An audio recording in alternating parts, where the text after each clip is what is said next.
Chapter 1530. Half a month later, this guess was finally verified.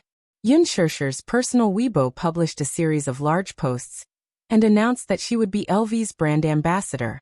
Once the news came out, it caused a huge commotion. Especially Lin Ji. She was so angry that her teeth were about to break. In fact, during this trip to Milan, Qin Zhou had met up with Han Donghua to discuss this matter. He and Han Donghua were old friends and had a good relationship. Coincidentally, Louis Vuitton was looking for an ambassador to expand the Chinese market. Hence, during this Milan Fashion Week, Qin Zhou strongly recommended Yun Shishir to Han Donghua. At first, Han Donghua was a little hesitant. After all, Yun Shishir had just debuted not long ago. Whether it was fame or popularity, it was still very limited.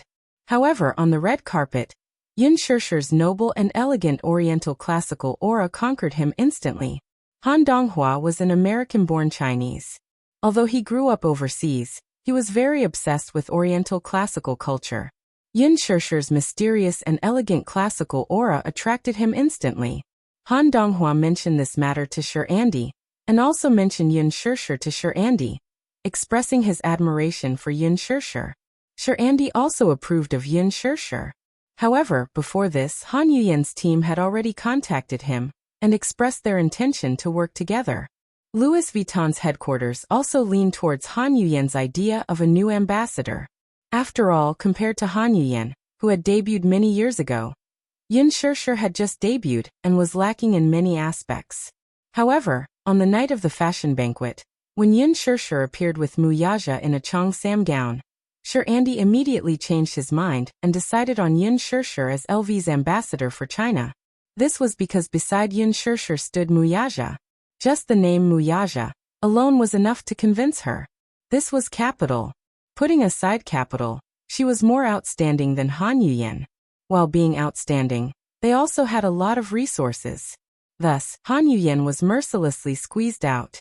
When Han Yuyan heard the news, she was so angry that she flew back to China on the same day. She was depressed for a few days and still hadn't recovered from the shock. It was too cruel. Her team had worked hard for a long time to get this resource. In the end, she actually lost to a newbie like Yun Shishir? What a disgrace. However, this was nothing. Han Yuyan heard that Yun Shishir had signed an 8-figure contract with Louis Vuitton.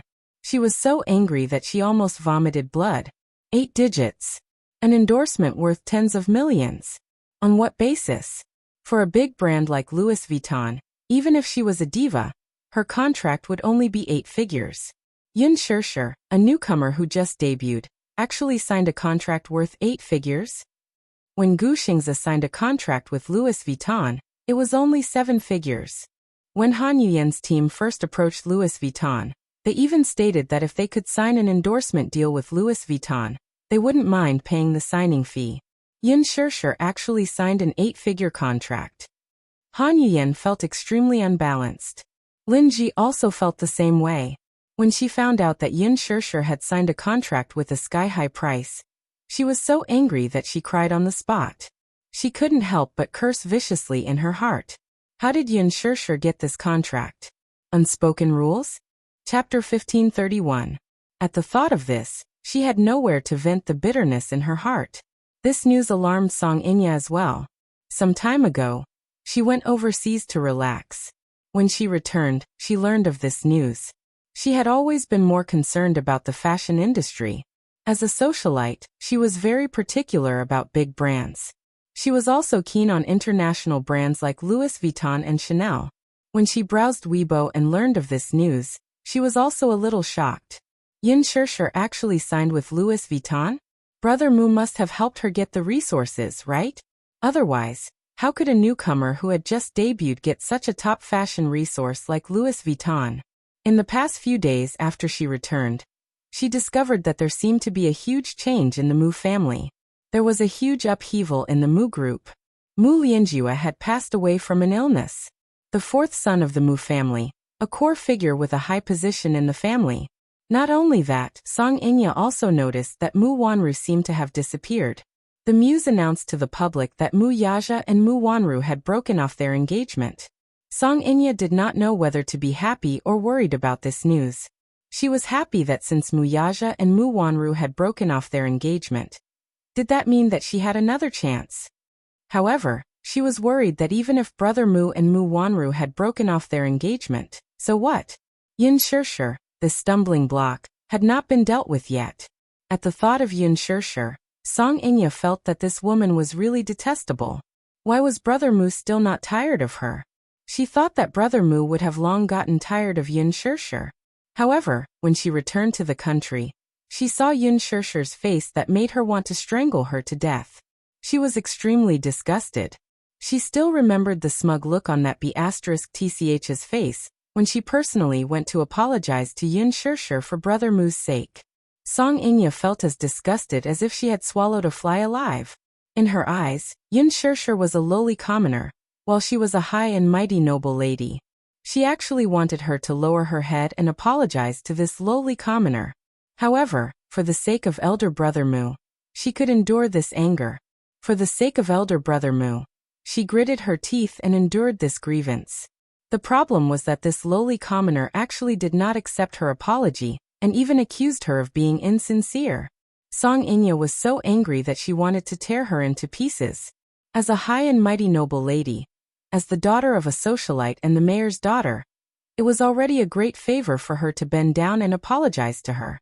Not only did she not Yin Shirshir, but she was also insulting her. However, this lowly commoner had Brother Mu's support and love. She couldn't do anything to her for the time being. This was what infuriated her the most. This was simply unbearable. Song Inya could not do anything to her, so she went abroad to relax. When she returned, she found out that Brother Mu and Mu Wanru had broken off their engagement. However, not long after this news was spread, Song Yunshi brought back a shocking piece of news. Inya, do you know? Mu Wanru has gone crazy. When Song Inya heard this shocking news from Song Yunshi, she was dumbfounded. For a moment, she could not digest this shocking news. What? Mu Wanru has gone crazy. Chapter 1532. Song Inya came back to her senses and pestered Song Yunshi. That can't be right. Brother, you're lying. Why would I lie to you? Song Inya looked at him with her hands behind her back and still had some doubts. Maybe you're joking with me? Song Yunshi sat on the sofa, lit a cigarette, and took a deep puff. Seeing Song Inya pestering him with a suspicious expression, he did not know whether to laugh or cry. Do I have nothing better to do? Why would I joke with you like this? Then how did you know? Song Inya still did not believe him, but she compromised and wanted to find out more about the situation from him. Do you want to know? At this moment, Song Yunshi deliberately kept her in suspense. He snorted and crossed his arms over his chest. I've been tired all day. If you want to know the answer, hurry up and massage my shoulders. Song Inya pouted, but she could not stop him. She stood up, walked behind him, and began to massage his shoulders. While Song Yunshi was feeling satisfied, he opened his mouth and recounted the entire incident. There was a provincial mental hospital in the capital. It was very large and had a lot of medical resources. Mentioning this matter was mainly due to a coincidence. Because of an unspeakable matter, Song Yunshi needed to go to this hospital to sign something. This thing was a mental illness report. Song Yunshi's friend had gotten into an accident. As for what happened, Song Yunshi did not tell Song Inya. One of his friends was sued in court. He was young and frivolous, so something happened to him. If he went to court, the situation would be very disadvantageous for him. However, if there was a mental illness report, this matter might be much easier to handle. Hence, he asked his father to find Song Yunshi and told him the purpose of his visit. He asked him to get such a thing for him. At first, Song Yunshi was unwilling. However, this friend of his was a more reasonable person. He gave him a special letter. Song Yunshi opened it and read it before agreeing to this matter. Therefore, he spent the entire day on this matter. When Song Yunshi arrived at the hospital, he wandered around the hospital out of boredom while waiting for the report to be issued. However, it was quite a coincidence. He had accidentally bumped into Mu Wanru. There was a very remote courtyard in the hospital. There were artificial mountains and flowing water. The environment and facilities were extremely beautiful. While he was wandering around, he saw a nurse twisting a female patient's neck and dragging her by the collar to the fountain. Without saying a word, The nurse pressed the female patient's head into the fountain. Song Yunxi was not surprised. In the mental hospital, such things were not unfamiliar. In fact, they were very common. There were many severely mentally ill patients in the mental hospital. When they acted up, they didn't recognize their relatives and went crazy. As a result, the doctors and nurses in the hospital were injured by them. Some of the nurses were good-tempered. They knew that it was because of their illness, so they didn't pursue the matter. However, some of the nurses were petty. If they were scratched or bitten by a patient, they would pull the patient to the side and punch and kick them until their faces were bruised and swollen. They would secretly torture them. Some of the patient's family members came from powerful backgrounds. The nurses would take very thin needles and stab them fiercely to vent their anger. Chapter 1533. Song Yunxi stopped and saw the nurse pressing the female patient's head into the spring pool. While pinching her body, she cursed, "Crazy! Stupid crazy woman! Who told you to scratch me? Who told you to bite me? Drown you! Drown you!" The female patient struggled crazily. Her movements were very big, and the water splashed everywhere. Song Yunxi frowned slightly. She walked forward and grabbed the nurse's arm. "What are you doing?" "Ah." The nurse was shocked. She turned around and saw an unfamiliar man in a suit and leather shoes. He was dressed respectfully. She immediately stopped her movements and looked at him in fear. The crime was caught red-handed. The nurse was a little helpless and explained incoherently, "Sir, I'm sorry to let you see such a scene. I didn't want to, but this patient is so fierce. When she's ill, she scratches and bites like a lunatic. I had no choice but to teach her a lesson." As she spoke, she rolled up her sleeves and showed him. "Look, these are all scratches and bites from her. Sir, you'd better stay away from her, lest she hurt you." The nurse was still excitedly defending herself. The abused female patient at the side fell to the side of the spring pool and lay on the pool platform. Her wet hair covered her body in a sorry state. At this moment, she was relieved and was bending over, coughing violently. Song Yunxi frowned. When the female patient raised her head while coughing, she felt that her face was a little familiar. Sending permission, quickly stepped forward and grabbed her by the collar, forcing her to raise her head. However, after her hair was scattered, a familiar face was revealed. Muwanru. How could it be her? Song Yunxi was completely dumbfounded. The reason why she did not recognize her at first glance was that Muwanru was haggard and in a sorry state. Her face was sallow and thin, and her cheeks were sunken in. All kinds of scars were exposed on her skin. Her eyes were empty and lifeless, like a puppet without a soul. She looked unfamiliar. How could it be her? Why was she here? Song Yunxi was surprised and in disbelief. She asked the nurse next to her, "What's the patient's name?" "Sir, do you know her? Answer me." Song Yunxi didn't have much patience. Her face was gloomy and serious. The nurse stammered when she was admitted to the hospital, her name wasn't registered. However, when this patient was ill, she often said a name.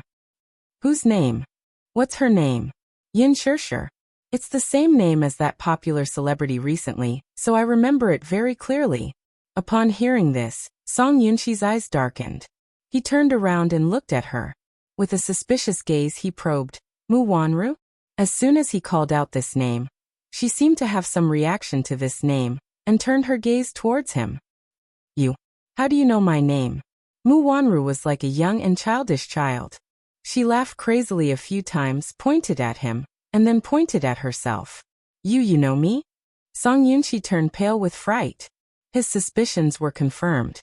This person was Muwanru. But why was she here? This was a mental hospital. A place where mental patients were locked up. Chapter 1534. Why are you here? As soon as Song Yunxi finished speaking, Muwanru suddenly saw a nurse walking toward her from the side. She immediately panicked and hid behind Song Yunxi. She pointed at the nurse and wailed, "Devil! You devil! You're the devil who killed my child. Don't come over. Get lost. Get lost." She screamed crazily and hid behind Song Yunxi. Her eyes were wide open as if she had seen a ghost. Song Yunxi's face was filled with embarrassment. The nurse had a helpless expression on her face. She called the security department, and said that the patient had sneaked out. Even when the security department escorted Mu Wanru back to the ward, Song Yunxi was still in a daze. Later, she found out from the hospital director that the patient had gone crazy due to excessive stimulation. She also suffered from a very strong paranoia, and her mental state was extremely unstable. She was sent here by a mysterious person. When she was sent here, the person did not give any information about the patient and only asked the hospital to take her in. At the same time, as a condition, this person built a medical building for the hospital. Only then did the hospital director happily accept the patient. Song Yunxi knew that the hospital director was deliberately hiding it from her. She guessed that Mu Wanru must have been sent by the muse and asked the hospital to hide her identity. Mu Wanru had gone crazy. Out of humanitarian reasons, the muse sent her to a mental hospital and gave her a decent place to stay. However, Mu Wanru's identity was special. The muse repeatedly asked the hospital to strictly protect all information and forbade it from being revealed to anyone. After Song Yunxi received the test report, she did not stay in the hospital for long. Song Inya still felt that the whole thing was quite mysterious. How could a perfectly fine person go crazy for no reason? After Song Yunxi finished speaking, she could not help but sigh. Inya, you didn't see that scene. When I saw Mu Wanru in the past, she was noble and magnanimous. She had the temperament of a lady from a wealthy family. When I saw her today, she no longer looked dignified. Her hair was disheveled and she was crazy, just like a beggar. I don't know what happened, but she really went crazy. I guess there's no hope. She can only spend the rest of her life in the hospital. Song Inya was still in a daze. I still can't believe it. How did Mu Wanru go crazy? Which hospital is she in? Dun Hospital. Song Yunxi replied. Song Inya seemed to be deep in thought. What?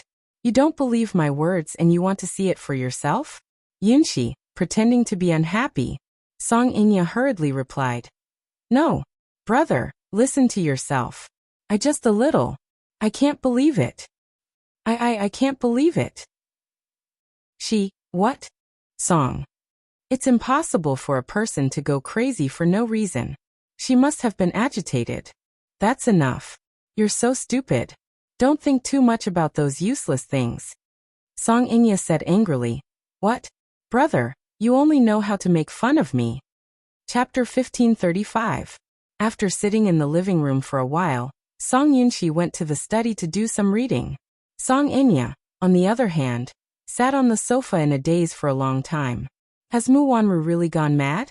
Duan Hospital was the only provincial psychiatric hospital in the capital. There were many mentally ill patients there.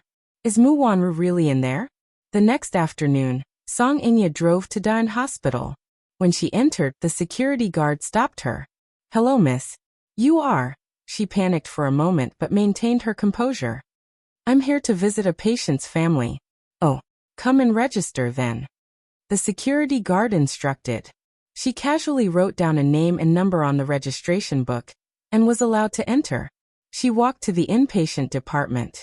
As soon as she stepped through the door, she felt a chill in her bones.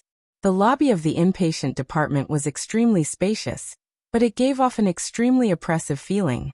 The wind that blew from all directions invaded his body, causing him to shudder in fear. She had heard that the psychiatric hospital was a very scary place. Even a mentally healthy person would be driven crazy by the oppressive atmosphere here. This was not a lie at all. It was really too oppressive here. It gave off the feeling of hell on earth. When she reached the third floor, she could even hear several hysterical voices from the end of the long corridor. Song Inya looked over suspiciously. The wards here had a double-layered security design, with a wooden door and a stainless steel railing blocking the outside. A mentally deranged patient was grabbing the stainless steel door and shaking it wildly while screaming. His shrill cries echoed in the corridor, making one feel inexplicably flustered. How do you do, miss? The sudden inquiry from behind startled her. She screamed uncontrollably and turned around abruptly, only to see a nurse standing awkwardly at the same spot, looking at her in confusion. I'm sorry. Did I scare you? When she saw that it was a nurse from the hospital, she was secretly annoyed at herself for making a fuss over nothing. She immediately calmed herself down and smiled. I'm sorry. I was a little frightened. It's all right. The nurse paused and asked carefully, Miss, who are you looking for? It's like this. I'm looking for someone. She's in this hospital. I'm here to visit her. Okay, may I ask who the patient is? What's your name? Song Inya looked into her eyes and hesitated for a moment before slowly saying, Her name is Mu Wanru. Mu Wanru? The nurse had a suspicious look on her face. Clearly, she had never heard of this name before. Wait, I have her photo. Song Inya took out a photo of Mu Wanru from her bag and handed it to her. The nurse took it from her, but the moment her eyes fell on the photo, her expression changed. She immediately returned the photo to the Missy and shook her head. There's no such person here. However, her panicked expression clearly proved that she was lying at this moment. Song Inya, who had studied psychology to a certain extent, observed the nurse's expression, and was certain that she had recognized the person in the photo at first glance. She was lying.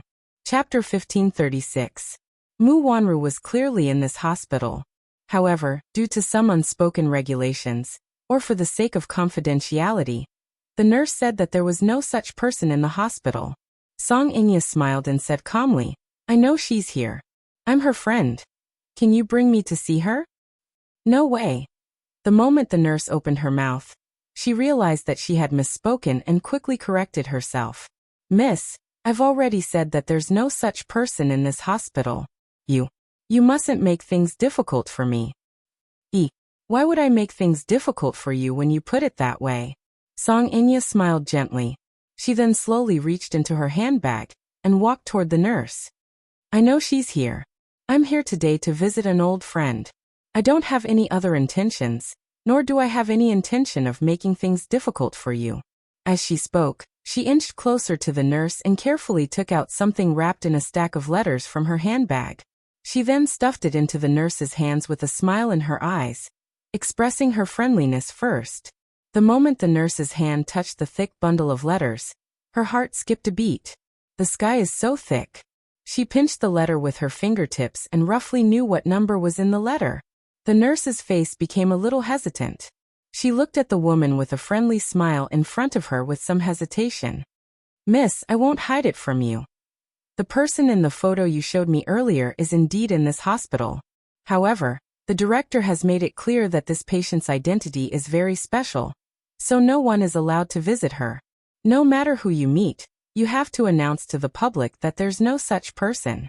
The corners of Song Inya's lips curled up, but the smile in her eyes deepened.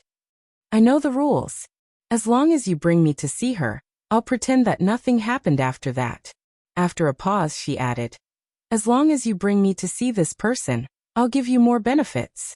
Trust me. The nurse hesitated for a long time, but the thick stack of letters in her hands was too tempting. She had a count in her hands.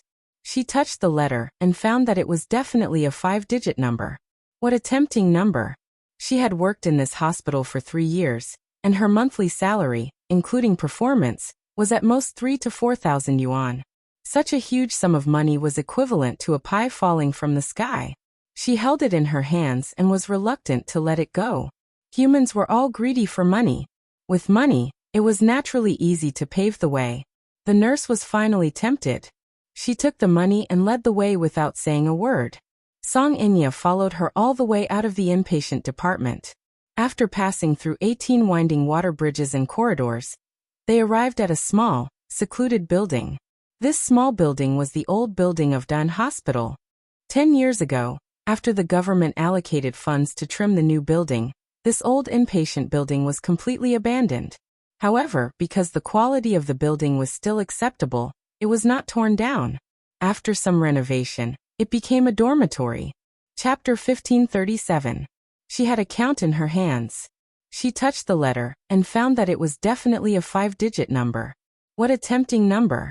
She had worked in this hospital for 3 years, and her monthly salary, including performance, was at most 3,000 to 4,000 yuan. Such a huge sum of money was equivalent to a pie falling from the sky. She held it in her hands and was reluctant to let it go. Humans were all greedy for money. It was naturally easy to pave the way with money. The nurse was finally tempted. She took the money and led the way without saying a word. Song Inya followed her all the way out of the inpatient department. After passing through 18 winding water bridges and corridors, they arrived at a small, remote building. This small building was Doan Hospital's old building. 10 years ago, after the government allocated funds to renovate a new building, this old inpatient department building was completely abandoned. However, because the building's quality was passable, it was not demolished. After some renovation, it became a dormitory. The nurse led her all the way to the 3rd floor and stopped at the door of a ward on the 3rd floor. She then reminded her, "The patient's condition is very unstable. She often goes crazy, so you can't go in. You can only stand at the door and take a few glances. Also, it's best to stay away from the door, lest you hurt yourself." Song Inya nodded. "Okay, I understand. Then I'll open the door now. Please take a few steps back." Song Inya obediently took a few steps back and watched nervously. The nurse unlocked the iron door first, then pushed open another door inside. She then closed the iron door and locked it again. Song Inya could not help but walk forward.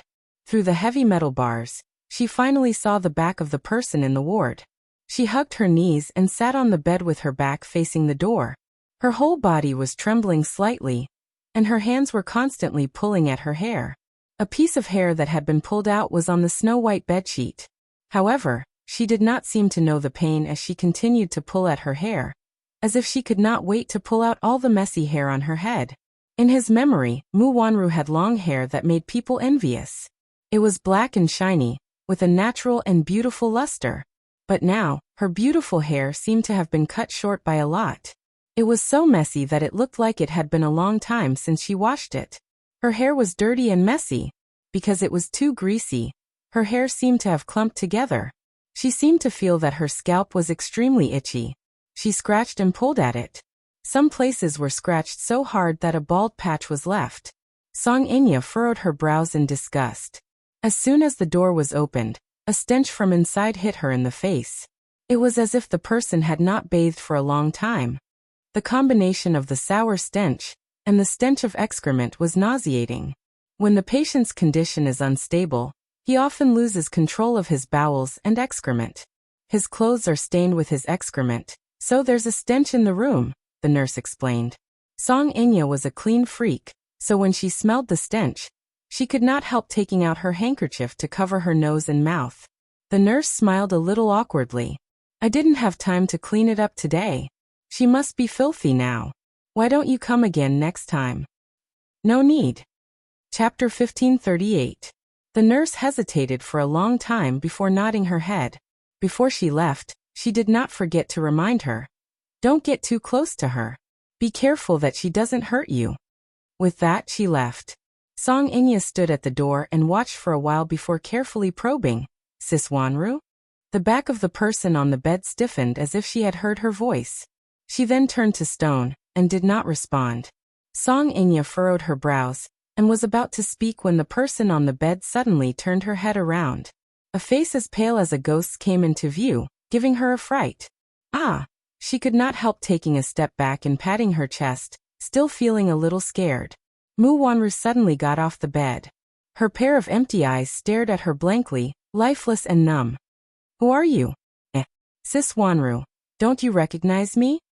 Song Inya tilted her head, clearly puzzled. Mu Wanru looked a little timid, as if the woman standing at the door was a terrifying scourge. She leaned against the wall and trembled in fear. "Don't come over. Don't hurt me. Go away, go away." Song Inya was taken aback. She remained expressionless for a long time before the corners of her lips curled up into an arrogant smirk. "Don't you recognize me?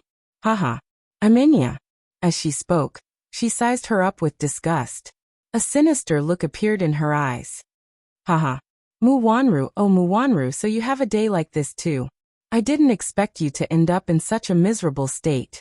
How pitiful." She gloated and mocked her as she sized her up in disdain. "Look at you. Take a good look at you now. You're dirty and sloppy. How disgusting.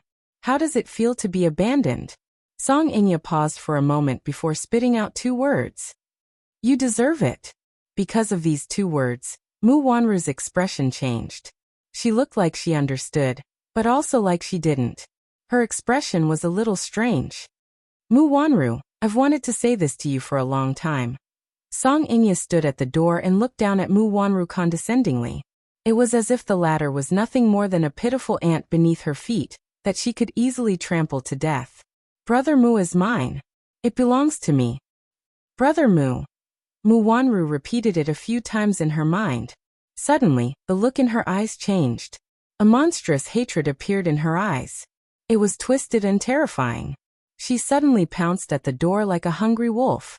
Both her hands reached out the metal bars and grabbed at her angrily.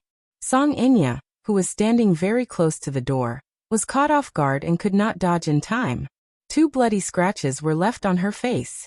She screamed and covered her face as she took a few steps back. She felt a burning pain on her face where she had scratched. When she touched it with her fingers, she felt a sharp pain. B***TCH.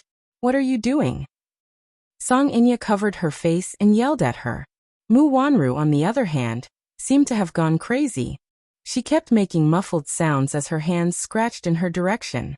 She was slurring her words, and could not make out what she was saying at all.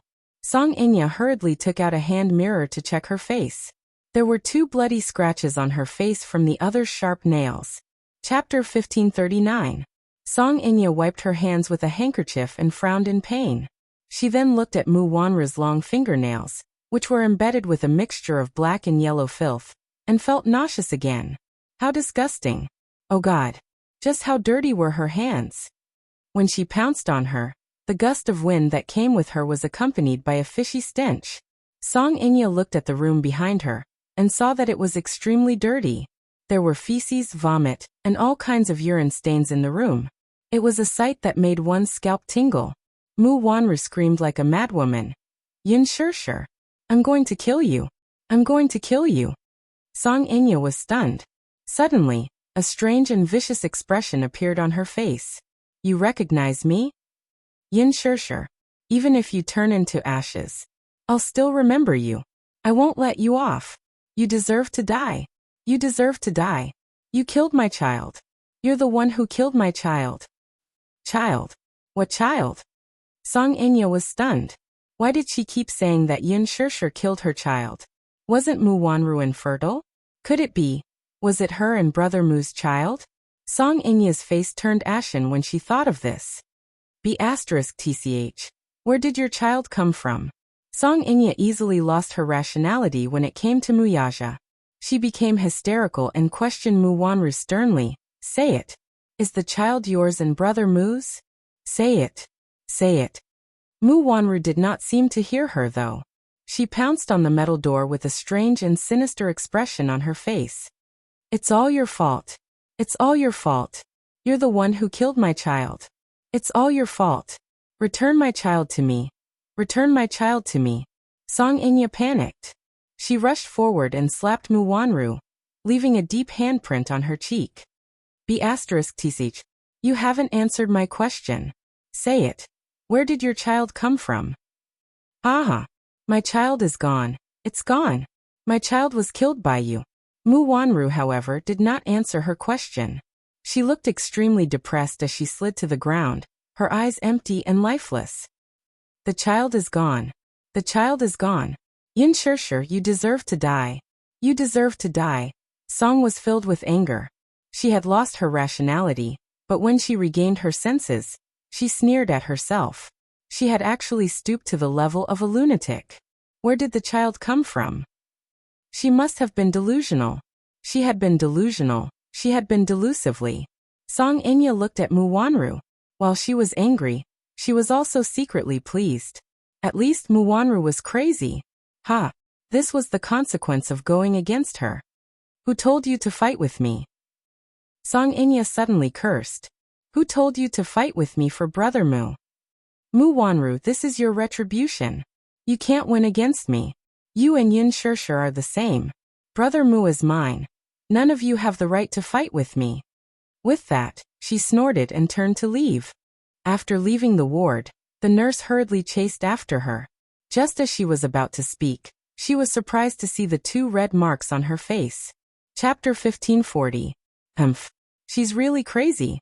She doesn't even recognize me anymore. She just pounced on me and scratched my face. Song Inya's face was sullen and her eyes were fierce.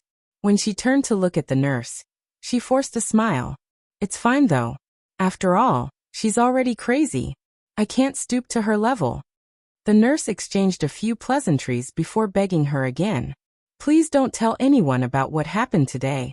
Otherwise, I'll definitely be fired by the hospital. I beg of you. All right. I got it. Song Inya suddenly asked. Oh right. What's your name? Li Qian. Okay. Song Inya turned around and left. Before she left, she went to the hospital director's office and told him about what had happened today. She mentioned one thing. There's a nurse in your hospital. I asked her to take me to visit a patient. She actually shamelessly asked me for a red packet. How exactly does your hospital train its employees? Even a lowly nurse knows how to be corrupt and accept bribes? The director's face turned white after hearing her words. He immediately made a phone call and confirmed that there was indeed such a thing. Then he fired the caregiver named Li Qian on the spot. Song Inya smiled smugly and left the hospital. If she was bullied, no one would have an easy time. After resting for a few days, Yun Shishir was notified to join the production team and attend the press conference held by the production team of Lethal Beauty. It was not until all the main creators were present at the press conference that Yun Shishir learned about the full lineup of the production team. The female lead was confirmed to be Lin Ji, while the male lead was Hua Jin, a popular actor in ancient costumes. Lin Ji was a famous actress in ancient costumes, so there was no doubt that she would play the female lead. As for Hua Jin, being the most popular actor in ancient costumes, he was expected to play the male lead. At the press conference, Yun Shishir saw Hua Jin's real face for the first time. Because it was quite a distance away, Yun Shishir could only think of one word from that fleeting glance. Charming all living things. He's too seductive. This man was too beautiful. This kind of beauty almost subverted the barriers between genders.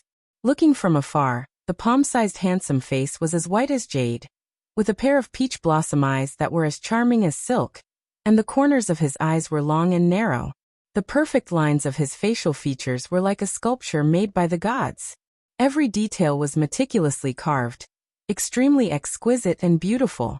Qin Zhou had mentioned him before. This Hua Jin is the most popular young actor in ancient costumes nowadays. His background is not simple, so you have to be careful. Stay away from him and don't get too close to him. Being crowned as the #1 scholar in ancient costumes was definitely not an undeserved reputation. Hua Jin's ancient costume was very charming and exuded the fragrance of ink. His face was like jade, his skin was like cream, his lips were red, and his teeth were white. His bearing was carefree, and he did not have the masculine spirit of an ordinary man. His temperament was gentle and elegant, and he was delicate and pretty. The adjectives of the 4 most beautiful men in ancient times did not seem out of place when applied to him.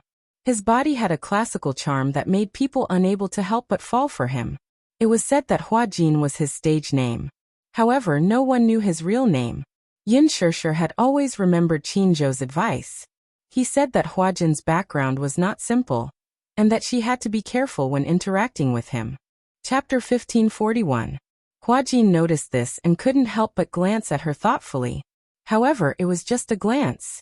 Soon he turned his gaze away and looked straight ahead. He didn't look at Yun Shishir again.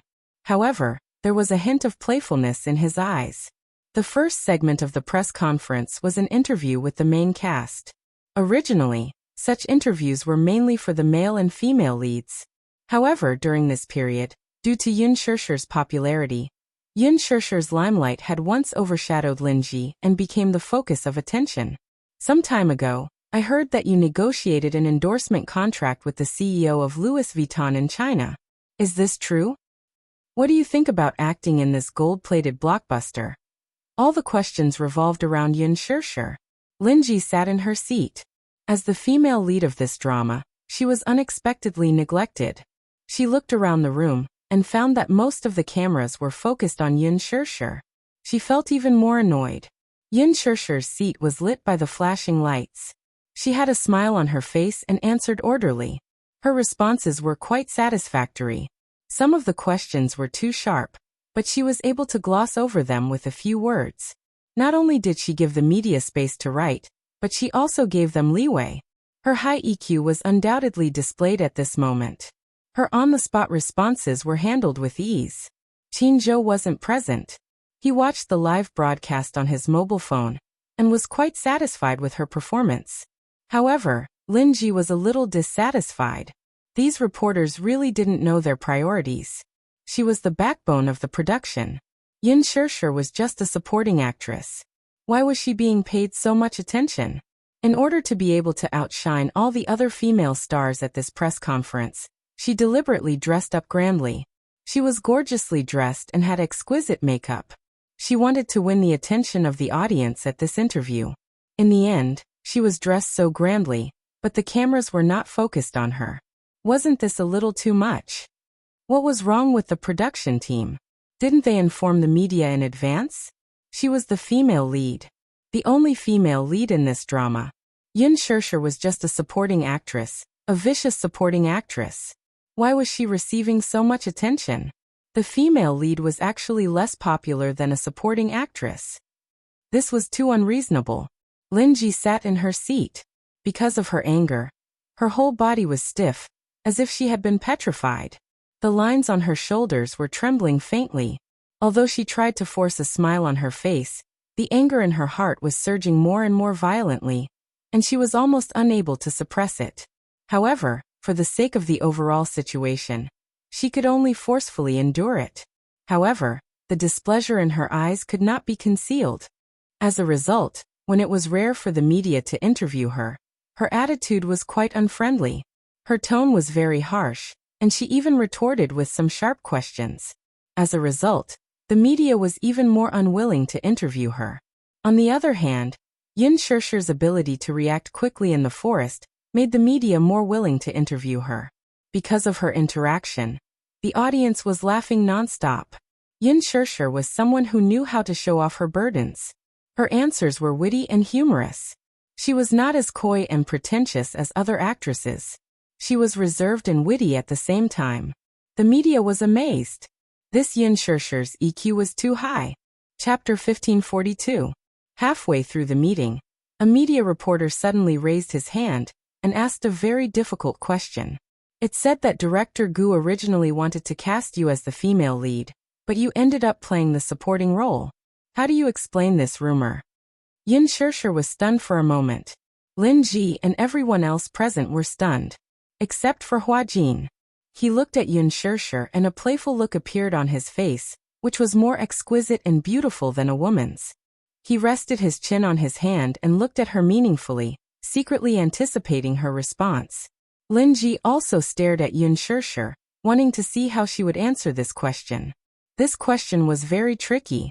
If she didn't answer well, both sides would offend each other. Yin Shirshir pondered for a moment, then said with a smile, I discussed with director Gu and decided on this role. As an actress, I definitely want to play a challenging role. I really want to try this character. I feel that this character has a lot of tension, and I also hope to conquer her. So those rumors can be said to be false. The matter of me being the female lead is false. It's probably made up by someone with ulterior motives. As soon as this answer came out, the director and producer sitting beside her smiled knowingly, but Lin Ji secretly snorted. Yin Shirshir's answer didn't disappoint her. It seemed that she still had some sense of propriety. Hua Jin, on the other hand, lowered his eyelashes in disappointment. He pursed his lips, feeling bored. He originally thought that there would be a good show to watch. In the end, he didn't expect Yin Shirshir to be so obedient. How boring. After the press conference ended, the crew opened a WeChat group and invited the main cast to join. As soon as they joined the group, Hua Jin sent 10 red packets. Good luck with the filming. There was a neat line below. Thank you, Flower God. Thank you, boss. Flower God. This was Hua Jin's fan club's nickname for him. The first period drama he starred in was called Fu of the Flower God, and his stage name was Hua Jin. He was also a super popular period drama prince. Therefore, the fan group gave him the nickname Flower God. After leaving the venue, Yin Shirshir went to the bathroom. When she came out, she bumped into Hua Jin, who was standing at the door. Hua Jin was 182 meters tall, but his figure was a little slender. He had the delicate beauty of a classical handsome man. Yin Shirshir was 165 meters tall, and her height reached his neck.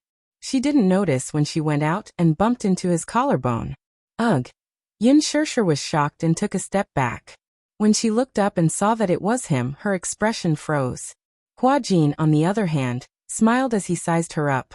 His eyes were like water, especially deep. At the same time, it frightened people's minds, and at the same time, his smile was extremely charming, making people feel numb to the bone. Looking at him up close, even though she was prepared, she was still shocked by his beauty. He was too beautiful. The 4 great handsome men in ancient times were probably just like him. He did not have Muyage's regal aura, nor did he have Guxing's aloof demeanor. Instead, he had the elegance and grace of a classic handsome man, as well as a jade-like beauty. On his body, there was a feminine temperament that didn't belong to his gender. His face was like the mid-autumn moon, his hair was like a knife, his eyebrows were like ink, his eyes were like autumn waves, and his thin lips were like cherry blossoms, soft and beautiful. Chapter 1543. He was wearing a white shirt today and looked like a flawless jade statue. Even if he was just standing there quietly, he still looked handsome and charming, giving people a sense of nobility. However, that pair of eyes gave people an inexplicably unfriendly feeling. He looked at her with a smile and didn't say a word. It was as if he was sizing her up. The atmosphere was a little strange. "Why are you here?" She smiled awkwardly and exchanged pleasantries. Hua Jin still didn't say a word. He just looked at her as if he could see through her skin and bones, looking into the depths of her soul. This person was so strange. He blocked the door for no reason, and then stared straight at her.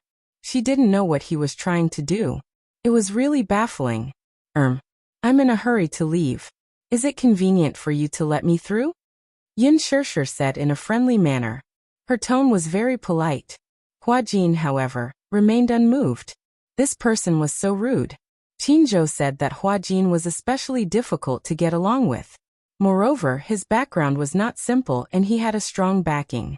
Although she didn't know this person well, Qinzhou definitely had his reasons for asking her to keep a distance from Hua Jin. Hence, she didn't want to exchange pleasantries with him. "I'm sorry, I'll make a move first." After Yin Shirshir said that, she wanted to leave. She had just taken a step when Hua Jin moved his body slightly and blocked her way. Yin Shirshir frowned and changed her direction. Hua Jin pretended to be natural and leaned against the wall, blocking her way. She looked up in surprise but saw that he was still looking at her calmly with a smile. However, there was a playful look in his eyes, as if he was enjoying it. "Is there anything you want?" she asked. Hua Jin didn't respond and only shook his head slightly. Yin Shirshir was in a deadlock with him for a few seconds. Catching him off guard, he rushed out like an arrow leaving the bowstring. This time, Hua Jin did not stop her. Yin Shirshir looked back at him, only to see that he was still in the same position as before, not turning around. She inexplicably scolded him in her heart, then turned around and left. After she left, Hua Jin slowly turned around and looked in the direction she left. He raised his eyebrows and smiled enchantingly. "This is fun." Mushi's car was waiting for her at the entrance of the underground parking lot. Yin Shirshir hurriedly got into the car. Mushi, however, sensed that something was amiss with her expression. Glancing at her, she saw that the latter looked displeased and angry. "What's wrong, Shirshir?" she asked nervously. "Did someone bully you?" "No." Yin Shirshir paused for a moment and then said angrily, "I just met a strange person." "Who is it?" "Hua Jin." When Yin Shirshir said this name, a subtle expression appeared on Mushi's face. It was indescribable and gave people a strange feeling. It gave people the feeling that Mushi was in awe of him, and also had a complicated admiration for him. "Hua Jin, what did he do to you?" "Nothing." Yin Shirshir couldn't be bothered to say. "It's not a big deal. Let's not talk about unpleasant things. Don't be angry. Hua Jin is indeed not easy to get along with." Mushi comforted her. "He's not easy to get along with. Yes, his personality is very strange." "Why do you and Qinzhou say that?" Chapter 1544. That's because he's very arrogant and unpredictable. He does everything according to his temperament. He's also known for his vicious tongue, even more so than Qin Zhou's. In that case, Yun Shirshir raised a brow. With his personality, he'll be at a disadvantage in showbiz. Disadvantage? That's for others. Hua Jin won't. What do you mean? She explained. That's because he has a strong backing. How strong? In any case, he has a very strong backer, but we can't say who that backer is. She drove the car out of the car park. After paying the fare, she added, Qin Zhou wants you to keep a distance from him. He's probably afraid that you'll be banned if you get too close to him. What do you mean? That backer of his isn't someone to be trifled with. If you must describe it. Shirshir, have you seen the ancient poetry queen's male pet? Male pet? Yun Shirshir furrowed her brows as realization dawned on her. She continued. Hua Jin is that man who's favored by the queen. He actually doesn't come from a good background, but with that backer backing him, no one dares to offend him. Those female stars who were involved in scandals with him in the past were all banned and disappeared without a trace. He was probably suppressed by the sugar daddy behind him. That's why Qin Zhou told you not to get too close to him, lest you get targeted. Yun Shirshir. There was such a thing. Actually, many popular artists have backers behind them. Some of them are obvious at a glance, while others you can't figure out, so you'll have to stay away from them. Generally speaking, the more mysterious the backer's identity is, the more complicated his background is. Most of them have connections with the government. The identity of Hua Jin's backer has always been a mystery. That's why Qin Zhou's advice has its reasons. It was no wonder that Lin Ji, who loved to ride on people's coattails, would take a detour when she saw Hua Jin. Yun Shirshir, however, shuddered. Don't think too much. Once you're in the production team, you just have to be careful. Mu Shi comforted her with a smile. Yun Shirshir nodded. When Hua Jin left the venue, a luxurious convertible sports car was parked in the parking lot. Waiting quietly, he walked to the car door and knocked on the window. The window slowly lowered, revealing the face of a woman with exquisite makeup. Are there any reporters behind you? Hua Jin shook his head and smiled. No. Get in. Hua Jin opened the door and got into the car. Before he could fasten his seatbelt, the woman's figure stuck to him like a seductive snake spirit. She gently sucked on the corner of his lips and licked it with the tip of her tongue. Jin, I haven't seen you for a few days. Did you miss me? Yes. I miss you too. The woman led his hand to her beautiful place. Hua Jin took the initiative to pull her into his arms and kiss her lips. After a passionate kiss, the woman leaned against his chest, panting, and asked in a low voice, Do you have a job tonight? Nope. Accompany me, okay? Hua Jin. Aren't you going home tonight? No. I quarreled with my dad. The woman was a little angry. He wants me to cut ties with you. How can I do that? Jin, I want to be with you for the rest of my life and never be separated. Hua Jin hugged her but did not say a word. Chapter 1545. How is that possible? Hua Jin raised his eyebrows and smiled faintly. Xiaoya, you are the most important person in my heart. No one can replace you. The woman's eyes suddenly became hot. She hugged him excitedly and gave him a deep French kiss. In the hotel, on the king-sized bed, Spring was enchanting. At the bedside, two hands were entwined with their fingers interlocked. Amidst the panting sounds, a woman's satisfied moans could be heard. The bedsheets were crumpled into a ball and were extremely messy. After making love, the sound of running water could be heard from the shower. Hua Jin sat at the head of the bed, holding a cigarette. Half of it was playing with it, and the other half was inhaling steadily. His eyes were staring blankly ahead. On his extremely beautiful face, there was laziness and carelessness after making love. Under his wet and messy hair, a pair of peach blossom eyes were slightly misty. In the lingering smoke, they gradually deepened. In the ashtray at the head of the bed, a few cigarette butts were stubbed out. The white bedding covered his naked body. He suddenly opened it and turned over to get out of bed. He put on a bathrobe and walked to the window. He slightly lifted a corner of the curtain and looked down at the night view of the city. In his mind, Yun Shirshir's sullen face suddenly flashed. Hua Jin felt that it was extremely interesting. He couldn't help but smile. This girl, inexplicably, felt very interesting. Suddenly, a woman's warm body pressed against his back. Who are you thinking about? Hua Jin retracted his thoughts and looked back slightly. The woman hugged him from behind with a coquettish expression. I'm thinking about you. The woman's face was slightly shy. Why are you so slow? Jin. The woman's red lips moved and escaped. I saw your press conference today. Oh. His tone suddenly became cold. He said disapprovingly. What's so good about the press conference? When the woman mentioned the press conference, an inexplicable anxiety suddenly appeared on her face. I saw that when the camera turned to you, you were staring at that woman, right? Hua Jin asked knowingly. Which woman? That's the one in white. She's called sure something. I don't even remember her name. Hua Jin remained silent, not saying a word. The woman felt a little wronged by his perfunctory attitude. She hugged him tightly and asked unhappily, between her and me, who's prettier? I've never seen you stare at me so affectionately. Of course it's you. Hua Jin turned around, grabbed her chin and smiled wickedly. No one can compare to you. The woman blushed and couldn't help but pout. Jin, do you know? I love that mouth of yours. It's so sweet. When Hua Jin heard this, his smile deepened. Do you know? I like your mouth too. Hua Jin bit her earlobe and said in an ambiguous voice, sometimes you bite really hard. You. The woman wanted to say something but stopped herself. She was shy and coquettish. She pushed him, but there was a sweet smile on her face.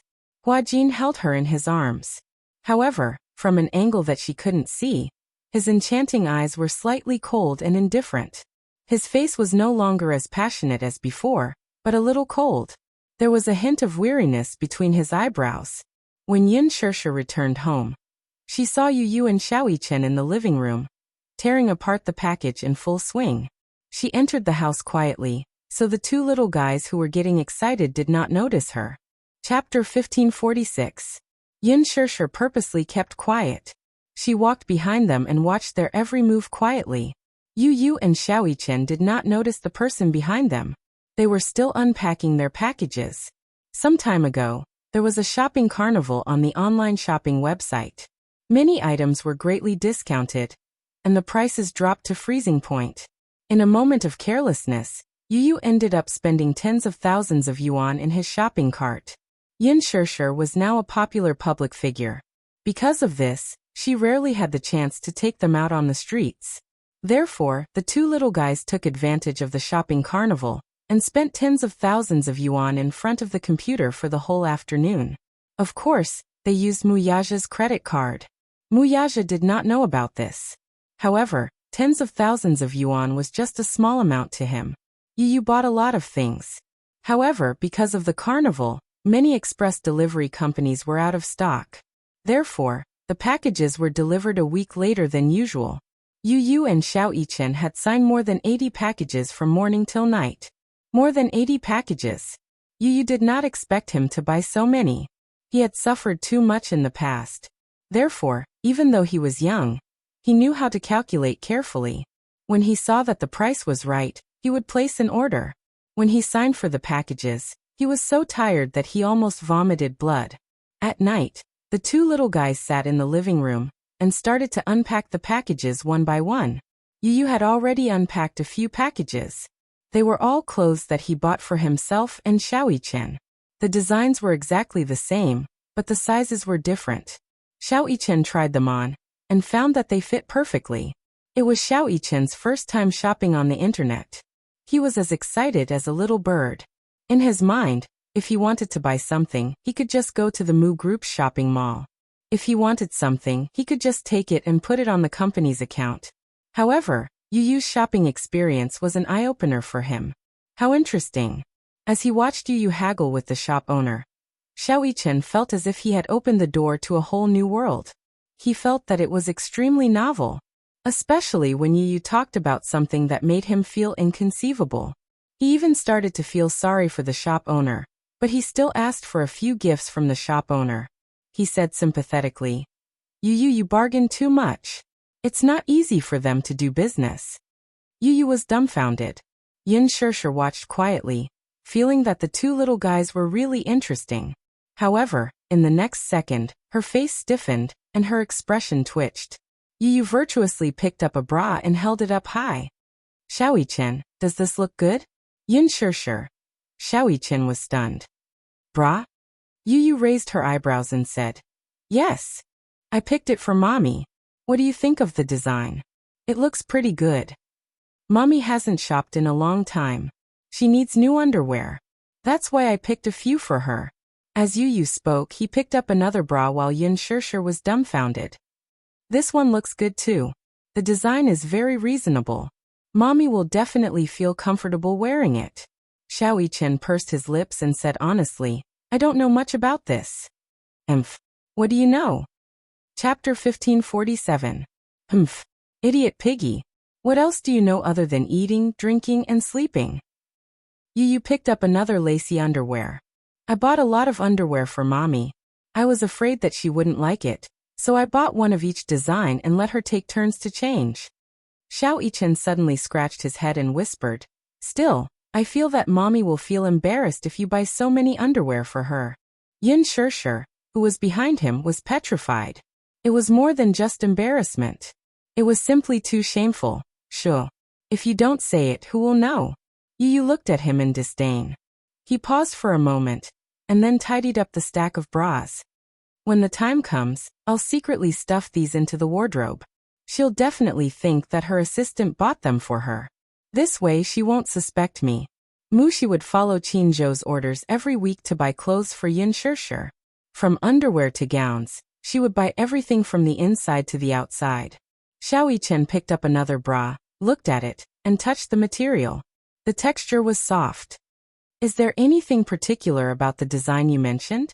Yu Yu frowned and said disdainfully, Of course, there's something particular about it. Oh, tell me about it. Xiaoyi-chen propped his chin on his hand and looked at her, expressing his eagerness for knowledge. The bras Mommy is wearing now have steel rims. I've done some research. For Mommy, it's best not to wear steel rims when wearing bras. It's uncomfortable and not good for your health. That's why I secretly threw away those bras with steel rims. Yin Shirshir's eyes twitched hard the moment Yu Yu finished speaking. How is this little guy so smart? He even knows about this. Indeed, the bras she was wearing recently had steel rims. Steel rims had the effect of gathering, so Mushi had been buying them in bulk for her. However, the ones that were truly beneficial to her health were those that did not have steel rims, and did not have a sense of pressure on her breasts. Indeed, the steel ring bra was very uncomfortable, and sometimes, when the steel ring was deformed, it would cause pressure on the outline of the *****. The little guy was so attentive. How did he even think of this point? Who could tell her how to accept this reality? Her son actually bought a bra for her. What was going on? While she was lost in the wind, Xiaoyi-chen grabbed another well-packaged item. She weighed it in her hands and realized that it was quite heavy. What is this? Xiaoyi-chen curiously looked at Yu Yu with a heavy package in his hands. Yu Yu looked up and glanced at the label. Suddenly she smiled slyly. Dear brother, this is a present for you. As soon as he finished speaking, Little Chen's eyes lit up with a ba sound. After waiting for so long, Yu Yu's gift was finally here. Oh my god. His younger brother had secretly bought him a present. What could it be? Xiaoyi-chen curiously held the package in his hands. His face was full of excitement, and he could not bear to open it to take a look. Seeing how treasured he was, a deep smile appeared on Yu Yu's face as he stroked his head lovingly. Do you like it? As long as it's from Yu Yu, I'll like it. That's good then. Yu Yu was satisfied with his answer and then said, Open it and take a look. Okay. Chapter 1548. Duang. Under Xiaoyi-chen's excited gaze, 10 extracurricular exercise books came into view. Wow, all of a sudden, it was as if ice water had poured over his head. All of his anticipation and enthusiasm were extinguished. The excitement in his eyes turned into ashes, as if 10,000 plants had withered. Yin Shirshir wanted to laugh when she saw this scene, but she tried her best to hold it in. The conversation between the two little guys was too funny. She did not expect that Yu Yu would buy a stack of exercise books for Xiaoyichen. When she saw Xiaoyichen's disheartened face, she covered her mouth and tried her best not to laugh. Xiaoyichen was still immersed in the heavy blow. What's this? This is my gift to you. Yu Yu patted his shoulder considerately. You're going to primary school now. You must study hard and improve every day. These words extinguished all the excitement in his heart. That's not fair. Xiaoyichen pouted and complained. You gave mommy such a thoughtful gift, but why did you give me this? Extracurricular exercise books. To him, they were like a nightmare. Then what did you buy for daddy? Yes. Yu Yu began to rummage through the pile of parcels. A few minutes later, Yun Shirshir and Xiaoyichen were both stunned. Yu Yu opened the parcels and there was a pile of condoms in it. Yun Shirshir was speechless. Xiaoyichen was speechless. Yun Shirshir tried her best to control the raging emotions in her body. She clutched her chest as if she had suffered a heavy blow. Okamoto. Dule. So shameful. Ah. What? What are these? Yu Yu, this guy, this was an eye-opener for her. Xiaoyichen did not understand what these items were. Yu Yu said as he organized the parcels. Idiot, these are to protect mommy. Protect mommy? You won't understand even if I tell you. Yu Yu was too lazy to talk to him. Why was this little fellow so curious? He asked this and asked that. He didn't have the patience to answer them one by one. However, Xiaoyichen refused to budge. Yu Yu, tell me. You know the most. Yu Yu said. You wouldn't understand even if I told you. It's not suitable for children. What do you mean by not suitable for children? I'm your brother. If you can understand it, why can't I? Yu Yu said. Do you know where you and I came from?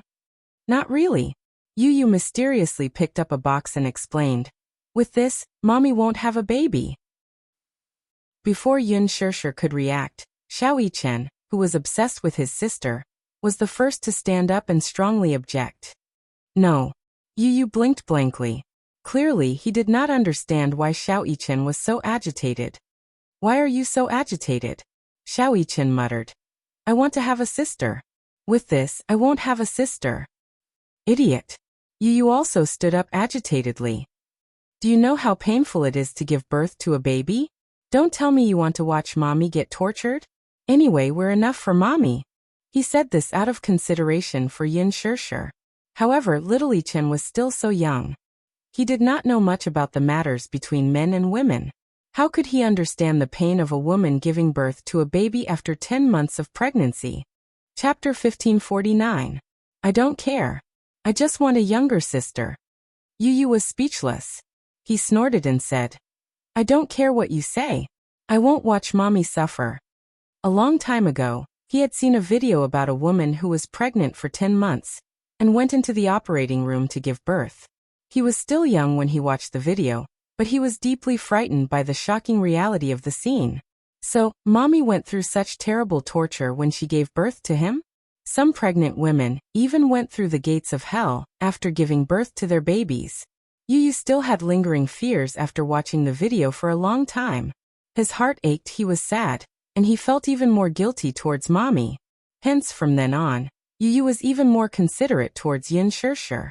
He even loved her from the bottom of his heart. Because mommy gave birth to him at the cost of her youth and pain. He had to dote on her even more. Xiaoyichen did not understand. He looked at Yu Yu in disdain and suddenly said meaningfully, Humph, I got it. What do you mean? You're obviously worried that mommy will take away your love after giving birth to a younger sister. I'm just worried that you'll have a younger sister to compete with you for love. Xiaoyichen suggested a conspiracy theory. Yu Yu's eyes twitched.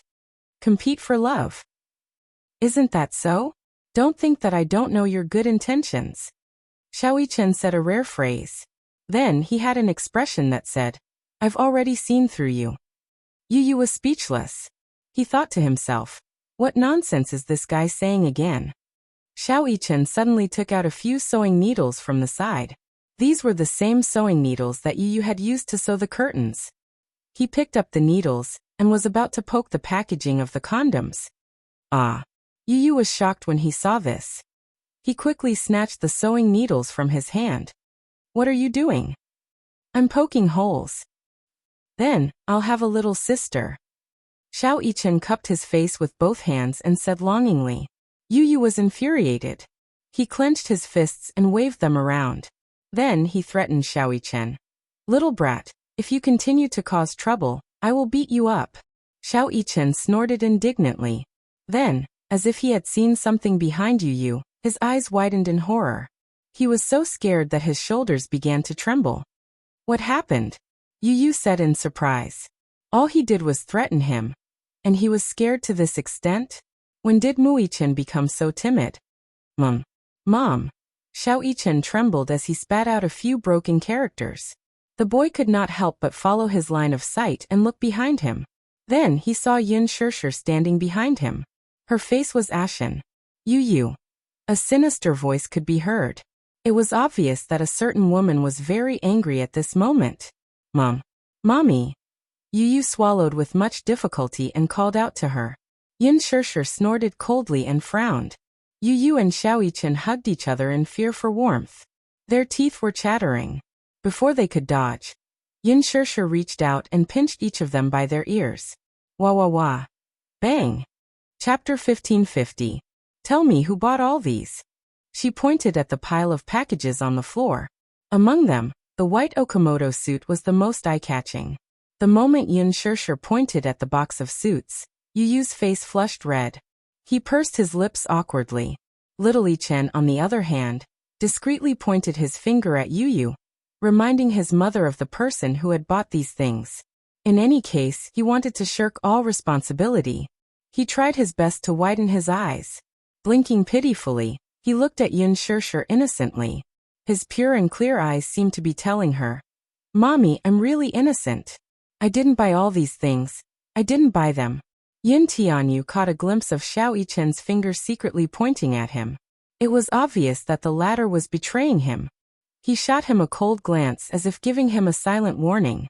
Rather than calling it a warning, it was more appropriate to call it a threat. Sensing the coercion in his younger brother's eyes, little Yichen bit his pink lips. His outstretched little finger could not help but succumb to his tyrannical power. Feeling wronged, he curled it up and pitifully retracted it back into his sleeve. Yin Shishir took note of this little action. Although she was angry on the surface, she did not know whether to laugh or cry inside. These two little fellows, every time she was angry, they always had the ability to make her lose her temper easily.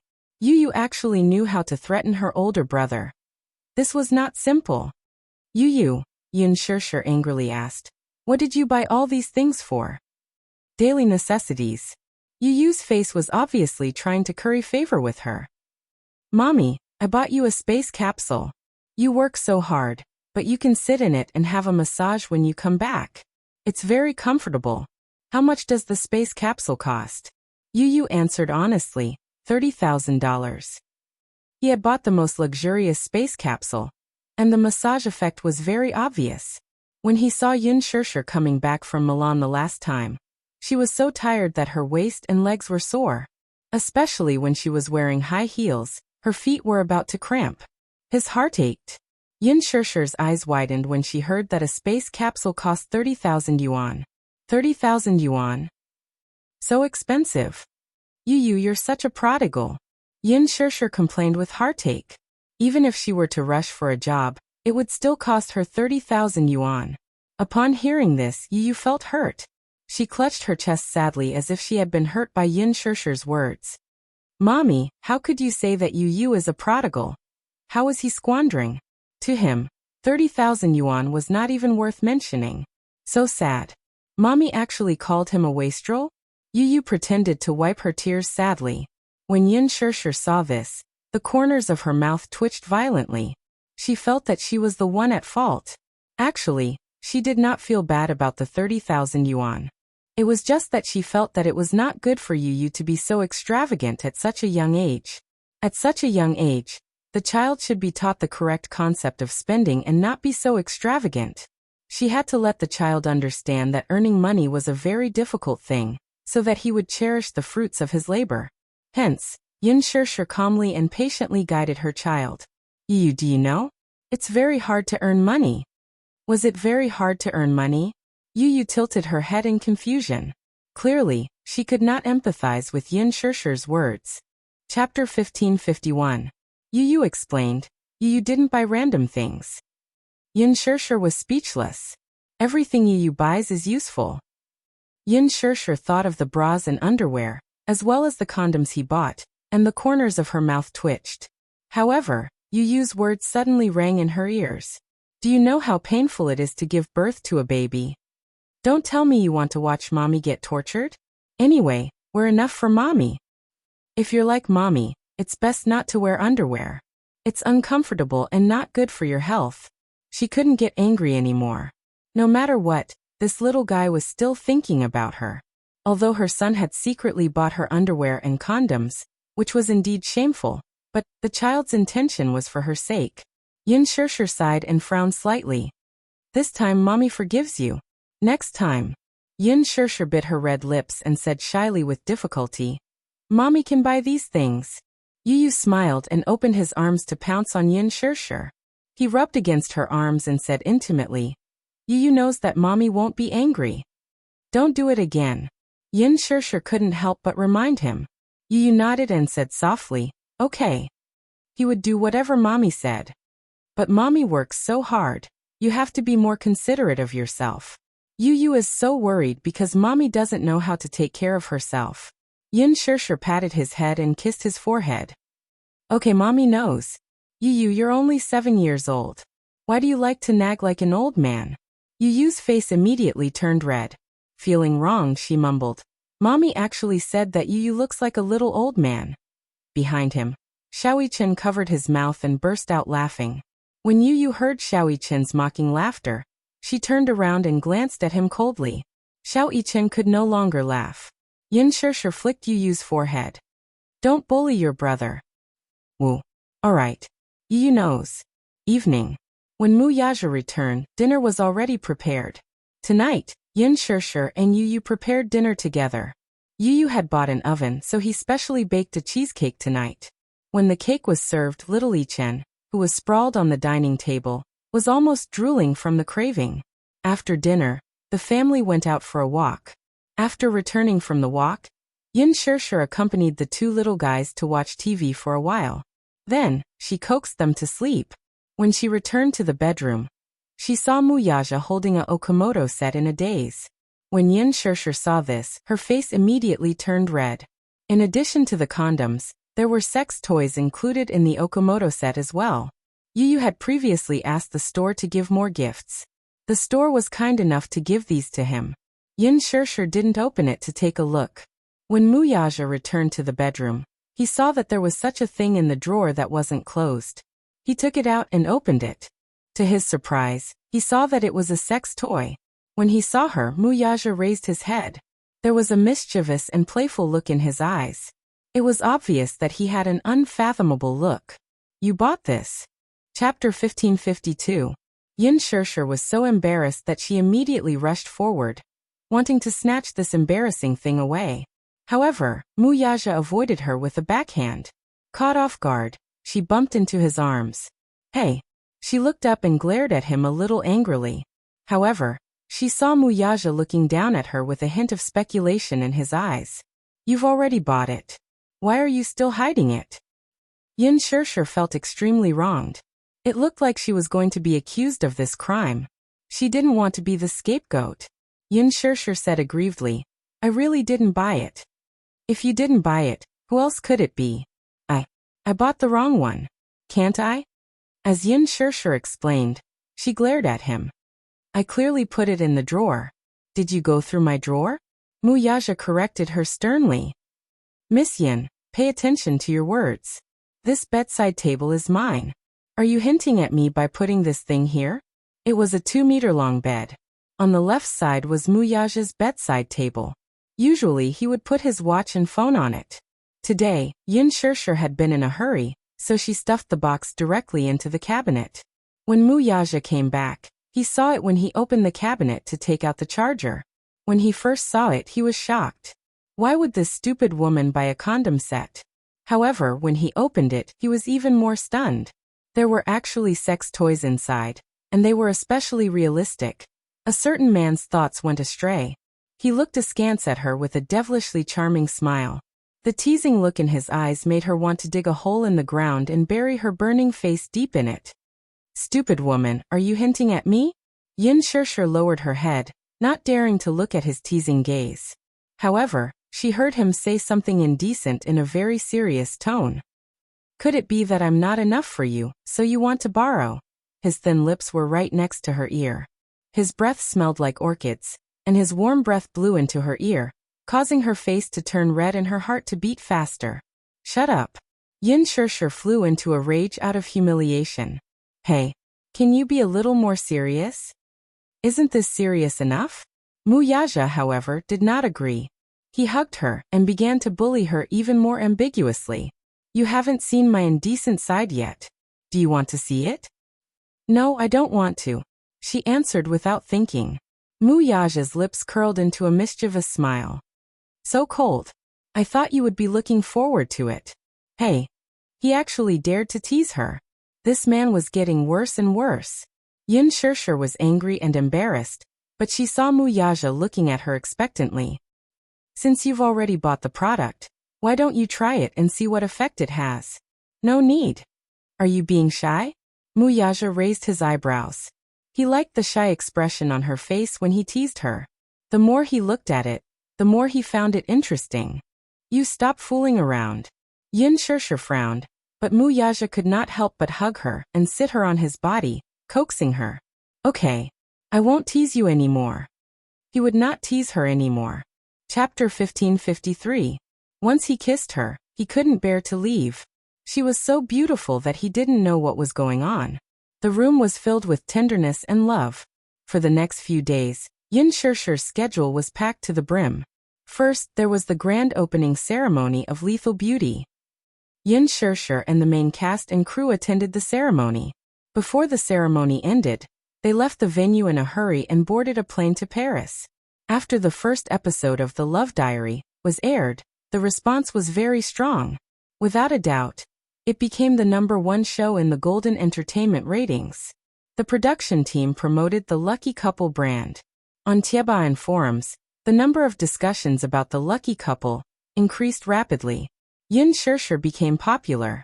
Although she had been popular for a while due to the promotion of the green apple, after the broadcast of The Love Diary, her popularity rose to a considerable level and attracted the attention of everyone. Yin Shirshir's team, on the other hand, was even more relentless in their promotion efforts.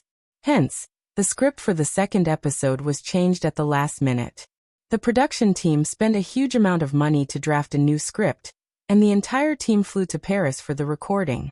Before the recording, they released a notice on Weibo that the Lucky Couple would be having a sweet time in Paris. The fans of the Lucky Couple were looking forward to it.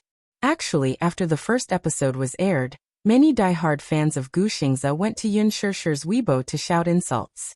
However, most of the fans maintained a rational attitude and were more upright.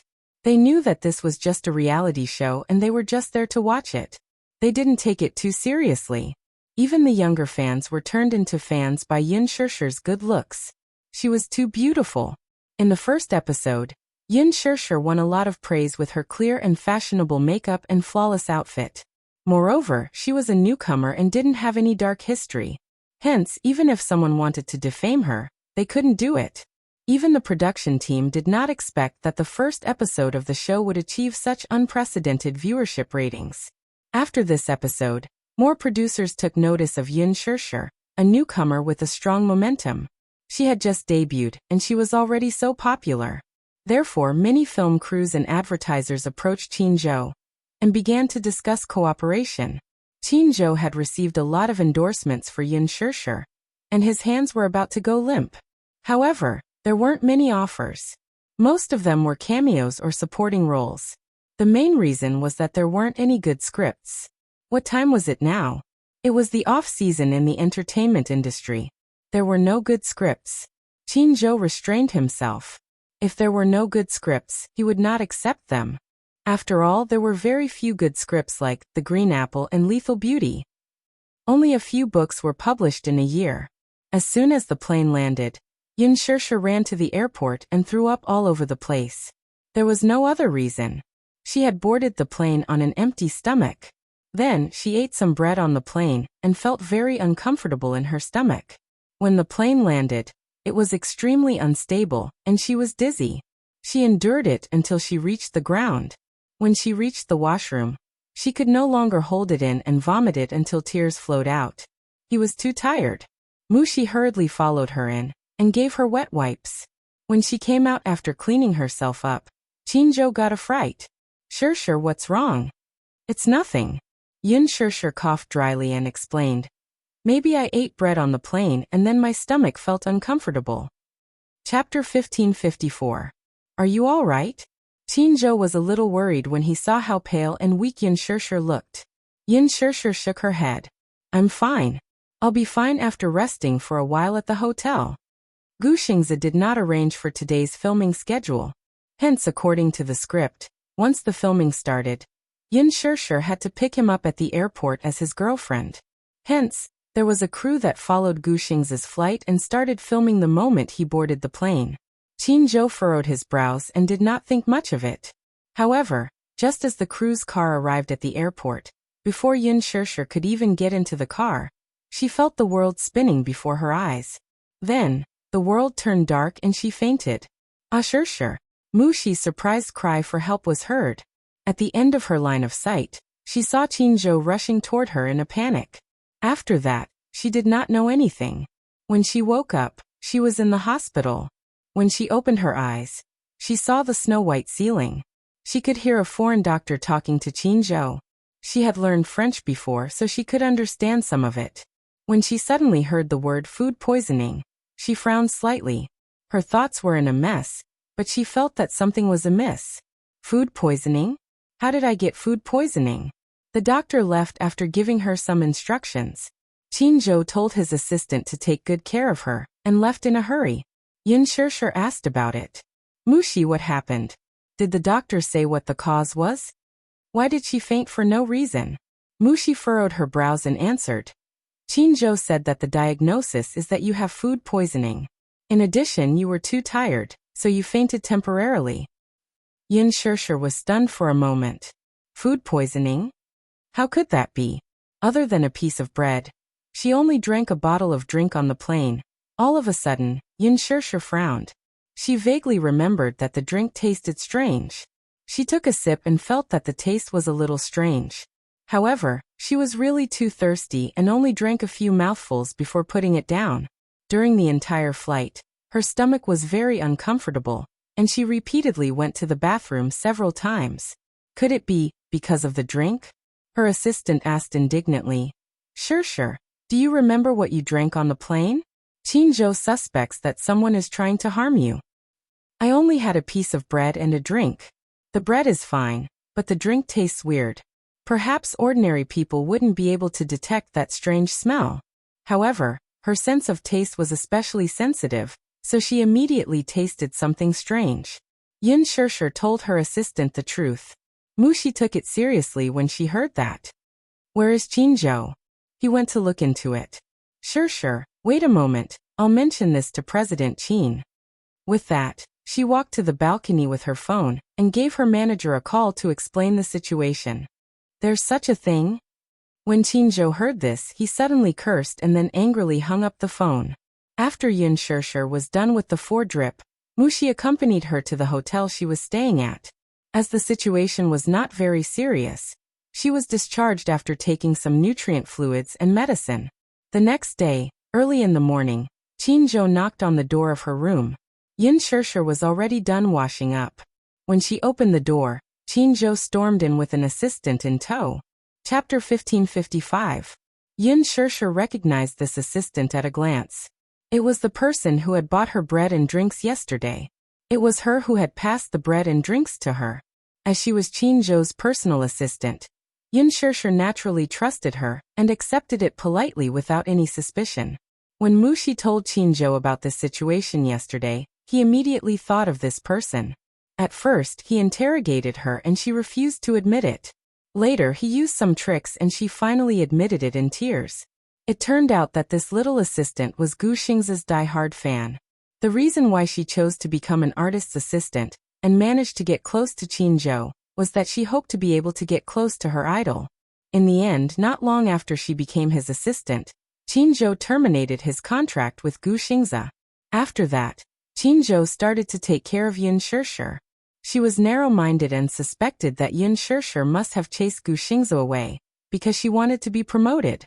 As Qinzhou's assistant, she could only watch as Gu Xingze and Yun Shirshir got so close. When she saw Gu Xingze's admiration for Yun Shirshir in the love diary, she could not take it anymore. For a moment, she even resorted to underhanded means to teach Yun Shirshir a lesson. Fortunately, she was timid and only did something to Yun Shirshir's drinks, so the matter did not get too serious. However, Qinzhou still felt a chill run down his spine. He thought of how a disaster had happened to the people around him. This matter was not considered serious, but if this person was more ruthless and directly poisoned Shirshir, at the thought of this, Qinzhou was filled with hatred. He called for someone to teach this assistant a lesson and teach her a lesson.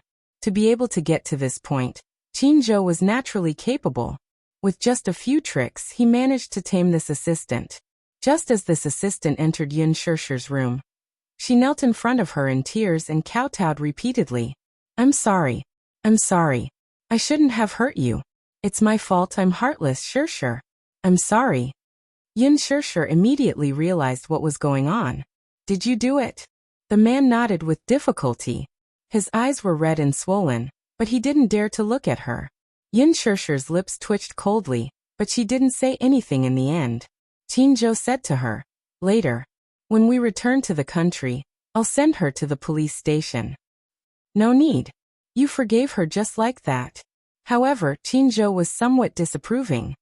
"We can't let her off so easily. At most, we'll let her have a taste of what it's like to be poisoned."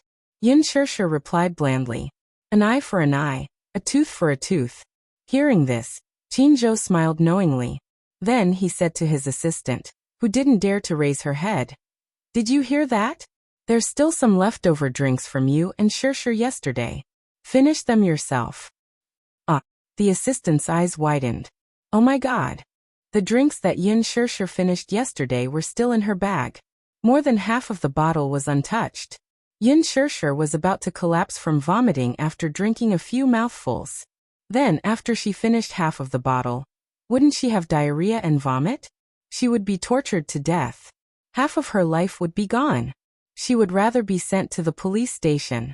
Qinzhou stared angrily and said, "Why? You're not willing?" "I'm willing." Chapter 1556.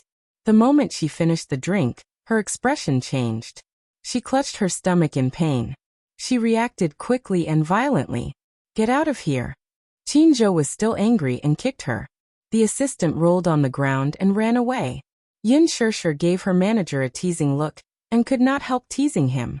"Mr. Qin, I didn't expect that there would be a day when you make a mistake." Qinzhou had a good eye for people. He did not expect that there would be such a troublemaker around him. Qinzhou coughed awkwardly and quickly changed the topic. "Have you gotten over the jet lag?" "Barely." Yun Shirshir thought that jet lag was not that easy to get over. "Are you still feeling unwell?" Yun Shirshir raised her eyebrows. "Of course. How can I recover so quickly? I didn't expect this to happen. I didn't discipline her well. I'm sorry." Qinzhou said guiltily. Yun Shirshir said helplessly, "It's okay. This is not what you want. Have a good rest. We'll have to prepare for the makeup later. The program will be recorded in the afternoon. Can you take it? If you can't, I'll contact the program team and ask them to postpone the recording."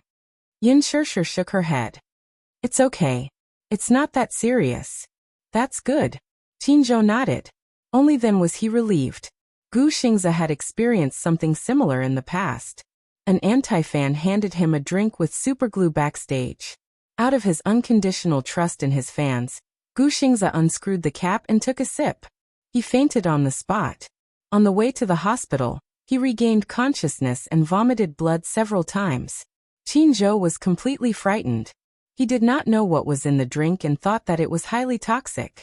When he was sent to the hospital, it was diagnosed that the superglue in the drink had damaged the mucous membranes of his throat and esophagus. He was fine after a gastric lavage. However, his work had affected him greatly. He rested for more than 2 months before he recovered. Because of this incident, it caused a huge sensation. The funny thing was that the anti-fan was still underage. Under the pressure of public opinion, Gu Xingze even pleaded for the student to be forgiven by the law. After all, he was a public figure. He had to show generosity and love. At that time, Qin Zhou was so angry. If not for the fact that the anti-fan was underage, he would not have been able to hold himself back. He would have used some means to punish this crazy anti-fan. The doctor said that if he had been sent to the hospital a little later, the consequences would have been even more serious. Because of this incident, Gu Xingze had serious repercussions. His stomach problem was very serious, and he couldn't do without gastric medicine.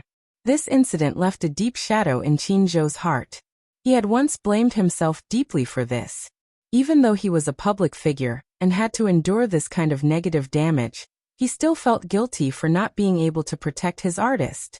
Gu Xingze comforted him, saying that he had nothing to do with it. He was the one who had let his guard down and drank the drink handed to him by a stranger. However, Qin Zhou still couldn't let go of this matter. He was still brooding about it. Therefore, Yin Shishir's incident this time made him even more alarmed. It seemed that he needed to reorganize the people in his team. Otherwise, this kind of incident would happen again. He could not stand by and watch his woman get hurt a second time. The program team sent a message to Yin Shishir to get ready for her makeup. Chapter 1557. The stylist started to work on Yin Shishir's makeup for today's date. Because it was recorded in Paris, it had a romantic theme. In the first episode, Yin Shishir's stylish makeup caused a heated discussion on Weibo. Her flawless good looks made countless people become her fans. Yin Shishir's team spent a lot of money to hire a top styling team. Therefore, during this period of time, whether it was attending press conferences or opening ceremonies, Yin Shishir's stylish clothes always became a beautiful scene. For a time, she was in the limelight. Yin Shishir's facial features were very sculptural. Her facial features were deep and her eyes were exquisite. Together with her makeup, she was flawless. Her skin was very good. Therefore, she could do the makeup that many Asian actresses could not do. This time, for Louis Vuitton's endorsement blockbuster, Yin Shishir tried on a European retro look. Her deep-set eyes, seductive eyeliner, seductive gaze, and bright red lips were especially stunning. It caused an uproar in the fashion industry. Even Yin Shishir was stunned. Oh my god! It turned out that makeup could really change a woman's temperament. She always thought that she could not do such a thing. In the end, when the video was released, Qin Zhou, who had always been sharp-tongued, did not say anything. It was too beautiful. Her fashion sense was too strong. Qin Zhou could not help but think that he should start to make a bold and decisive move for her in the fashion industry. After the makeup was done, Yin Shishir edited the script and officially started to prepare for the filming. The film crew arrived and started to film. The script was designed for Yin Shishir to go on a second date with Gu Xingze in Paris. They went to the Eiffel Tower and the Louvre. Then they had a passionate conversation in the most romantic restaurant. As the world's most famous romantic city, it was also one of the world's sexiest cities. Ernest Hemingway once said, "If you were lucky enough to live in Paris when you were young, then no matter where you go in the future, this memory will follow you for the rest of your life." The recording of the second episode of The Love Diary took a long time. Some scenes might only take a few minutes, but it took a lot of time to record. Even though it was a live recording, everything had to be done according to the script. If the director team was not satisfied, they would have to redo it. Because the hug between Gu Xingze and Yin Shishir when they met at the airport did not create a moving scene, the director directly cut it off and redid it. However, this was not the most tiring part of reality shows. Live recording, from the moment you open your eyes, there are cameras all around you. On the way to the rendezvous, cameras were installed at all four corners of the car. Yin Shishir felt a little uncomfortable. However, because they were in the middle of a recording, no matter how uncomfortable she felt, she could not show it. She could only endure the discomfort and force a smile. Gu Xingze, on the other hand, was keenly aware that she was not feeling well. What happened? He bowed his head and asked with concern, "You don't look good." As he spoke, He reached out and gently touched her face. His fingertips brushed against a layer of cold sweat. He could not help but frown. She was sweating. Of course it was not because of the hot weather. It was so cold outside the window. Cold sweat could only be because she was not feeling well. She was not feeling well? Chapter 1558. Therefore, her posture was a little stiff when they hugged. The director was not satisfied, so he asked for a retake. Gu Xingze actually said lines that were not in the script in front of the camera. Yin Shishi's brain suddenly stopped working. She did not know how to answer. "You're sweating," Gu Xingze reminded her. He took out his handkerchief and carefully wiped the cold sweat on her forehead. His eyes could not hide his love for her. Yin Shishi looked up and caught a flash of heartache in his eyes. She could tell that he was not acting. He really cared about her. Yin Shishi's heart skipped a beat. Her shoulders shrunk a little, and it was clear that she was a little conflicted. Gu Xingze's expression froze. Her movements were very small. At an angle that was not easily seen by the camera, she said no to his intimacy and concern. Her body language told him that this was just a reality show. She was acting. Her subtext was telling him not to get too involved in the show. She would take it seriously. Gu Xingze felt a sharp pain in his heart. However, he saw her smile slightly and said slowly, "I just arrived in Paris not long ago. I'm still jet-lagged. Because of today's date. I was a little nervous last night. I didn't have a good rest." This was the content of the script. There was not a single extra word. Gu Xingze's eyes dimmed. He was a little disappointed. She was actually resisting him. Gu Xingze adjusted his anxious mood. However, his face showed a flawless smile. He continued to record according to the content of the script. After a day of recording, Yin Shishi returned to Sweet Home. The production team had set up an apartment in Paris. It was called Sweet Home. There were more important scenes to be recorded in this apartment. Yin Shishi returned to her room. Naturally, there were cameras in the room. She went into the bathroom and took a shower. After putting on a bathrobe, she came out and put on a facial mask. Then, she said goodnight to the camera and went to bed. She usually didn't have the habit of wearing facial masks. In this aspect, she seemed to be more lazy. However, for some reason, even though she didn't have the habit of diligently maintaining her skin, the quality of her skin was still too good. However, the reason why Yin Shishi was wearing a facial mask on the show was because Qin Zhou had accepted a facial mask advertisement. So she naturally had to show it on the show. After turning off the lights, Yin Shishi did not fall asleep immediately. Although her eyes were closed, her mind was filled with complicated thoughts. The look in Gu Xingze's eyes still lingered in her mind. In fact, the superstar did not make it as obvious as he did in today's show during the previous filming. In the past, he had always restrained himself and kept his complicated feelings for her buried in the bottom of his heart. However, during today's recording, his emotions were a little out of control. In his eyes, there was an ambition that she had never seen before. It was the kind of undisguised ambition. It made her heart skip a beat. She had never seen Gu Xingze like this before. She felt that he was different from before. For a moment, she lay in bed and couldn't fall asleep for a long time. Many thoughts were running through her mind. Hence, the next morning, when Qin Zhou and the stylist knocked on the door, they saw Yin Shishi with dark circles under her eyes. "You didn't sleep well last night?" Qin Zhou looked at her, as if he had seen a ghost. Yin Shishi sighed and said, "I couldn't sleep." Qin Zhou frowned and asked, "Is there something on your mind?" Chapter 1559. Qin Zhou furrowed his eyebrows. "Is there something on your mind?" Yin Shishi did not know whether to shake her head or nod her head. Qin Zhou looked at her deeply and sighed. "Shishi, you've been in a bad state recently. It seems like there's something on your mind. Is it convenient for you to tell me?" Yin Shishi furrowed her eyebrows slightly. She had a complicated look in her eyes. "Is it not convenient for you to tell me?" "No." Yin Shishi sighed. "I don't know where to start." Qin Zhou's expression became even more complicated. The two of them kept quiet. However, Yin Shishi did not know that Qin Zhou was very secretive about her thoughts. She must have felt troubled. She must have felt uneasy about Gu Xingze taking the initiative to get close to her. Don't think too much about everything. Qinzhou patted her shoulder and said, let's get ready for filming. In Paris, the filming took a whole week. The filming was supposed to last 3 days in the show's script, but it actually took them a whole week. In order to take advantage of the situation, the production team was constantly striving for perfection. Therefore, for every scene, they were almost nitpicking, trying to be as perfect as possible. Of course, the editing did not let down the production team's good intentions. The romantic atmosphere and heart-pounding interactions were even more exciting than the first episode. The selection of locations by the production team was especially romantic.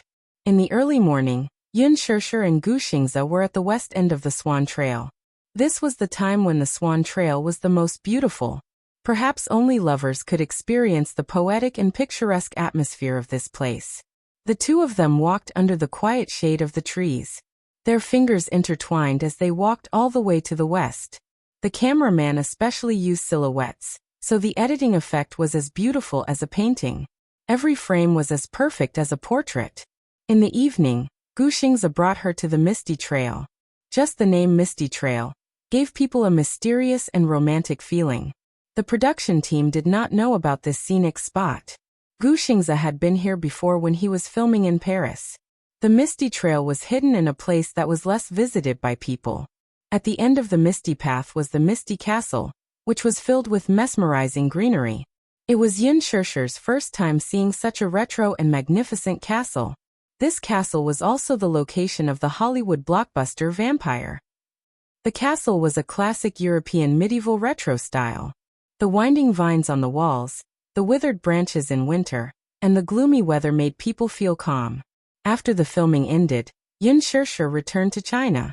At the same time, The Green Apple completed its final post-production phase and officially entered its busy promotional period. As soon as they got off the plane, Yun Shirshir received a notice and was summoned to the set.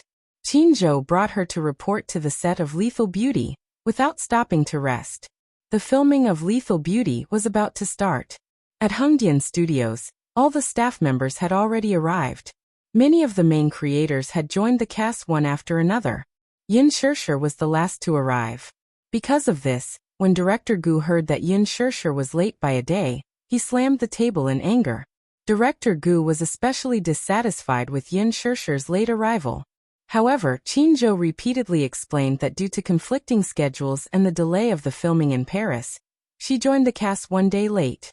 A newcomer who just debuted is so arrogant. According to the rules, she joined the cast yesterday and arrived late today. Does she want the whole cast to wait for her? Director Gu was furious. Even when Qinzhou personally pleaded for leniency, he did not give much face. Yun Shirshir braced herself and stood aside, not daring to breathe. Chapter 1560. Lin Fengtian liked her more. Moreover, Lin Fengtian had a strange temper and had high expectations when it came to filming. However, he separated work and personal life very quickly. Without the surveillance camera, he was easy to get along with. However, Director Gu was not like that. Compared to filming, he was more particular about rules. Without rules, there would be no standards. He was very rigid and liked to follow the rules. It was wrong to be late. Qinzhou explained, Director Gu Shirshir is not acting like a big shot. She did not deliberately make the whole crew wait for her. When The Love Diary was filming in Paris, there was a small problem, and the filming was delayed by 3 days. That was why she was delayed. Director Gu did not have the patience to listen to him. He waved his hand and said sternly in front of everyone, Qinzhou, you don't have to say more. You should know me. I like people who are focused. Filming is filming. If you're late, you're late. If you're late, you're late. Yun Shirshir is your artiste and a newcomer with good qualifications. However, it doesn't mean that I will relax my expectations of her just because we're good friends. Impossible. I treat you fairly no matter who you are. Qinzhou nodded. He could tell that there was a hidden meaning in Director Gu's words. He smiled and said, Director Gu, you're right. Shirshir may be a newcomer, but she's very humble. You can teach her as much as you want. I'm usually very strict with her. She's a simple child, but she really loves acting. You don't have to say anything. She'll definitely work hard. If she doesn't listen to you and the crew, you can just tell me. Director Gu narrowed his eyes but did not say anything. He was very satisfied. Qinzhou's words were giving him face. Actually, there were many people in the crew and their relationships were complicated. Therefore, he had to be careful about what he said, even if he was the director. Yin Shishir was late and Qinzhou ran over to greet him. Although he was angry, he did not lose his temper. After all, they had been friends for many years. His outburst earlier was just for show. After all, the other staff members were present, and so many eyes were watching. If someone was late, he would just brush it off with a few perfunctory words. Where would his prestige come from? After all, he couldn't treat them differently, right? The other actors and crew members were present, including Lin Ji. He was the director and the most important person in the crew, so he had to show his authority. However, Qinzhou accepted it with a smile on his face, helping him smooth things over. Moreover, Director Gu liked obedient actors, and he also approved of Yin Shishir. Now that she had established her reputation, it was time to stop while she was ahead. Therefore, after exchanging a few pleasantries with Qinzhou, he waved his hand and asked the staff to arrange a room for Yin Shishir. After arranging the rooms, it was time to prepare the luggage. Yin Shishir made a report and went back to get some thick clothes. After a while, the temperature would drop, and the clothes she had brought to Paris were too thin. Director Gu approved. Just as Yin Shishir was about to head home, she received a call from Wuxia. Have you returned? Yes, I just got off the plane. Where is it? I'll pick you up. No need. Qinzhou sent me home. Chapter 1561. Unfortunately, they were only together for a short while before they were separated for a long time. She would not be able to return home for a few months while she was filming. She spent more time apart than together. Occasionally, she could apply for leave to go home, but it was only for a short while before she had to rush back to the set. In addition, during the promotional period for The Green Apple, she had to fly around the country for road shows. She really wanted to cherish every second of her time. Wuxia sat in the car with a slight smile on his face. She was back. He wished he could descend from the sky and hug her tightly. He missed her. He could not hold back the longing in his heart. With one hand on the steering wheel, Yin Shishir's apologetic voice came through the Bluetooth earpiece in his ear. But I went back to get some thick clothes. I'm leaving soon. Leaving? The smile on his face froze. He raised his eyebrows and looked a little angry. Where are you going again? The word again made Yin Shishir's heart tremble slightly. Where are you going again? This question was not considered a question, but it stunned her. She missed him too after not seeing him for 7 days. It was only 7 days, but it felt like a century. When she was in Paris, she could only communicate with Wuxia through text messages. Because it was a live show, all calls were prohibited. Therefore, she could only stare at the screen and imagine him on the other end of the phone as she looked at the lifeless words on the screen. He felt the same way. He had not heard her voice for 7 or 8 days. He had held back his longing for her until today. Yesterday, she sent him a text message saying that she would be back today. When he heard the news, he felt his heart beating faster for the first time in his life. Therefore, when he arrived at the office early in the morning, even Minyu was surprised. A few days ago, when Wuxia was in the office, his face was gloomy and cold all the time. His eyes were filled with anger that he had nowhere to vent. Many of his assistants and subordinates felt especially depressed when they entered his office. They lowered their heads and did not even dare to breathe. However, this morning, they could tell that their boss was in a good mood.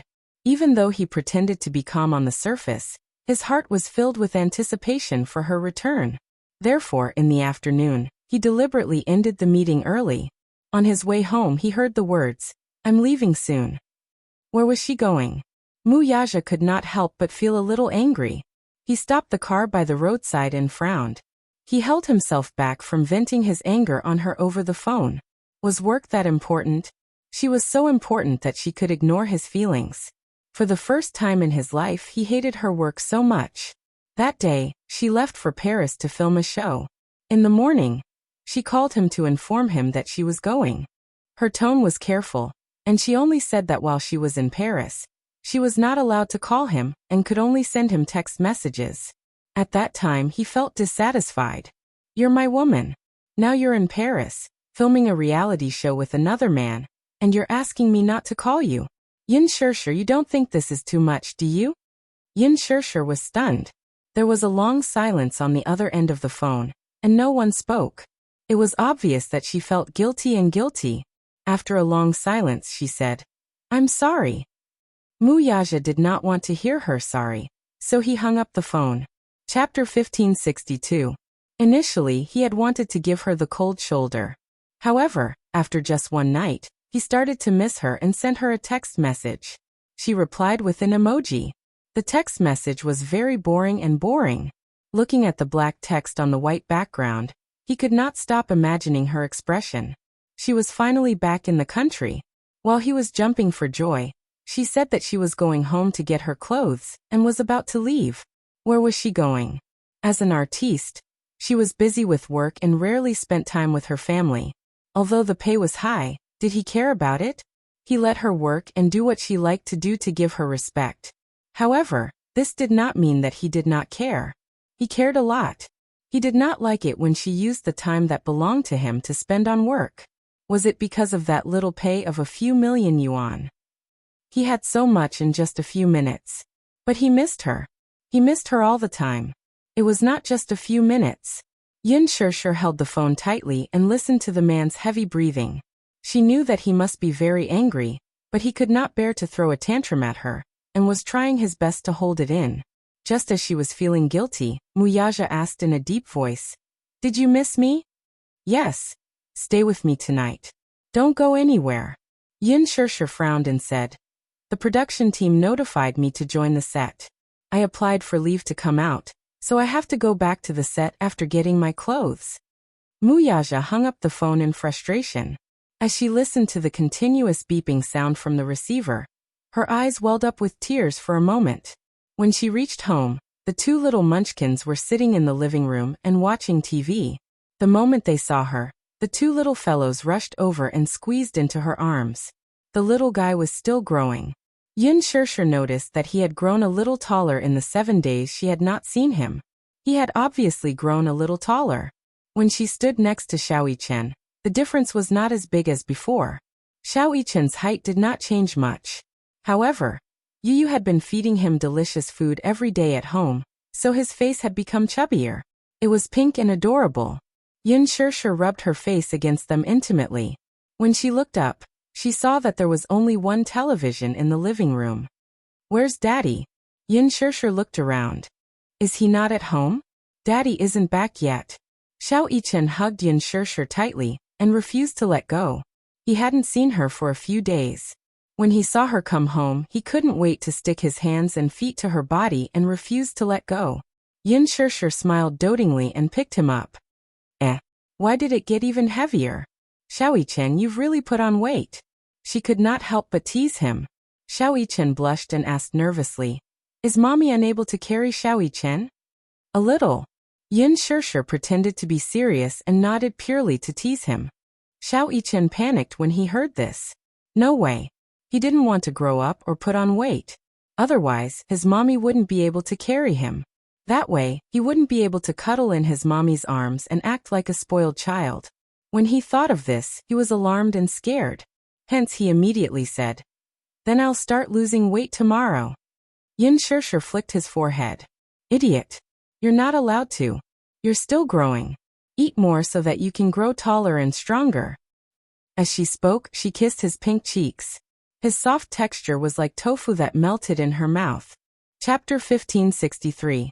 Yu snorted and said, Mommy, do you really believe what this fellow says? Don't be fooled by how confident he looks now. When I'm done cooking, he'll be like a little pig again. Yin Shirshir burst into laughter when she heard this. Xiao Yichen, who was in her arms, pursed his lips awkwardly and retorted, No way. I'm not like what you say. I'm not a little pig. Humph. Pig. Yu ignored him as he said this. He turned around and walked up to her enthusiastically. He took the suitcase from her and was about to carry it to the walk-in closet. Mommy, let me help you pack your suitcase and put it away. Yin Shirshir was stunned and stopped him. Yu, Mommy came home to pick up a few thick coats. Yu froze and turned around in surprise. Mommy, do you mean that you're leaving again tonight? Yes. Mommy, where are you going? Xiao Yichen felt aggrieved when he heard this. Aren't you going to stay at home? Mommy has work to do tonight, so I have to rush back to the set. I'm going home this time because I applied for leave from the set. Yin Shirshir's eyes were filled with guilt. Yu felt a sharp pain in his heart when he heard this. He had waited for so long for his mommy to come home, but they had only been together for a short while before they had to face a long separation. He started to feel anxious. This house was so big, but it was empty. Every day, there was only him and Xiao Yichen, as well as the few servants and nannies. Yin Shirshir had hired a few nannies to take care of them.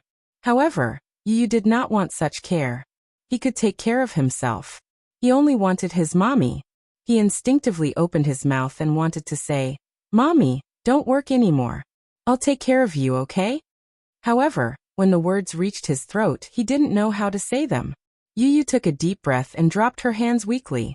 She had no choice but to drag the suitcase into the walk-in closet and take out all the clothes that Yin Shirshir had brought to Paris. Then, she took a few thick cotton-padded jackets and put them in. When Yin Shirshir carried Xiao Yichen into the walk-in closet, she saw Yu stuffing some first-aid medicine into her suitcase. Mommy's physique wasn't very good. In winter, it was easy for her to catch a cold. Therefore, in addition to warm clothes, he also put some medicine. Yu was so meticulous that she even put in the knee pads. He knew that his mommy was going to film a period drama. It was going to be winter soon. He was worried that his mommy's costume would be too thin and her knees would catch a cold. No matter how big or small, he would take care of everything for her. He was only worried that this careless and stupid mother of his would only care about filming and not take care of herself when filming. Therefore, he had to take care of everything for her sake. As Yu tidied up the suitcase, he muttered, "Can I take leave from the filming crew?" "What's wrong?" "There's a parent-teacher conference during the semester. Mommy, can you attend it?" Before Yin Shirshir could speak, Yu suddenly slapped his head and said, "How could I forget that Mommy can't attend it?"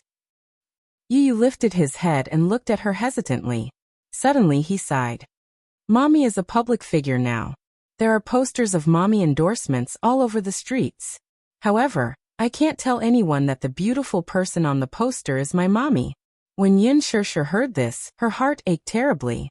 Chapter 1564. He chased after the car for a few steps before Xiao Yichen held his hand, and they went home. After Muyaja left the company, he was still angry and did not go home immediately.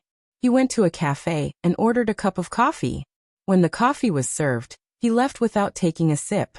When he reached home, he turned on the light at the entrance and saw that the living room was cold and silent. There was no sign of life at all. He leaned against the entrance, disappointment and coldness flashing across his deep eyes. He walked to the sofa and sat down, letting his body sink into the sofa. She was not home. The two little guys should be asleep by now. However, the house seemed incomplete without one person. Time passed slowly.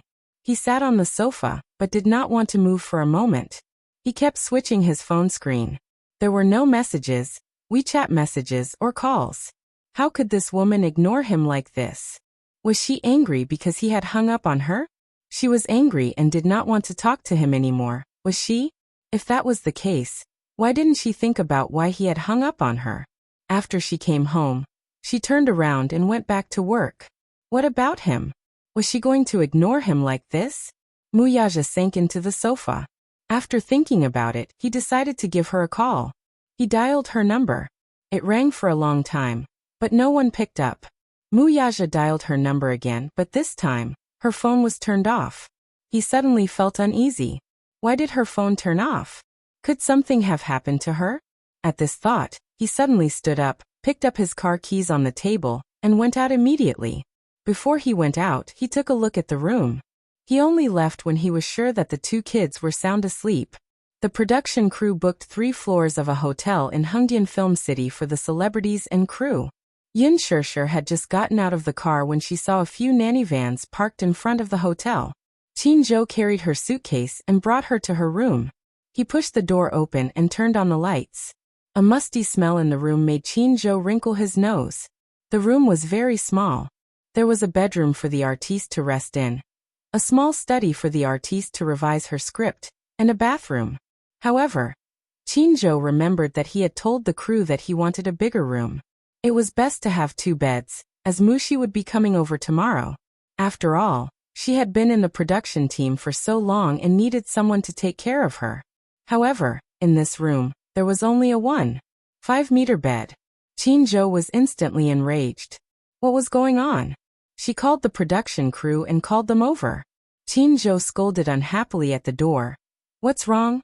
Are you trying to bully our Shusher, a newcomer who just debuted, and you're giving her such a room? So small? There was also a musty smell. Looking at the bed, it was covered in dust. What are you guys thinking? Yin Shusher saw that Qin was angry and gently tugged at his sleeve. But Qin pressed her shoulder. Shusher, don't stop. If I don't say it now, in the future when I'm busy and not on set, who knows how you'll be bullied? If I don't scold him now, I won't learn my lesson. Since he said so, she didn't stop him anymore. Qin glared at him and scolded him when the crew members of the film crew rushed over. Funding is a little tight. Chapter 1565. Qin sneered. You think you can treat her differently just because you're short on funds? Linji and Huajin are staying in 5-star suites. What kind of room is Shusher staying in? Why? She's famous and noble. Does our Shusher deserve to be treated differently? Come here and look at the dust on the bed. Can you sleep if I let you? After a battle of words, Qin directly scolded that person until his face and ears turned red. Yin Shusher tried to hold back her laughter. Actually, this room was not that shabby. It was just a relatively shabby room. Qin was angry because some of the crew members flattered the powerful and stepped on the weak. They supported the famous and stepped on the less famous. That was why he exploded. The man did not dare to offend Qin. He bowed and apologized. Then, he led Qin to the front desk and changed to a luxurious suite. That was the end of the matter.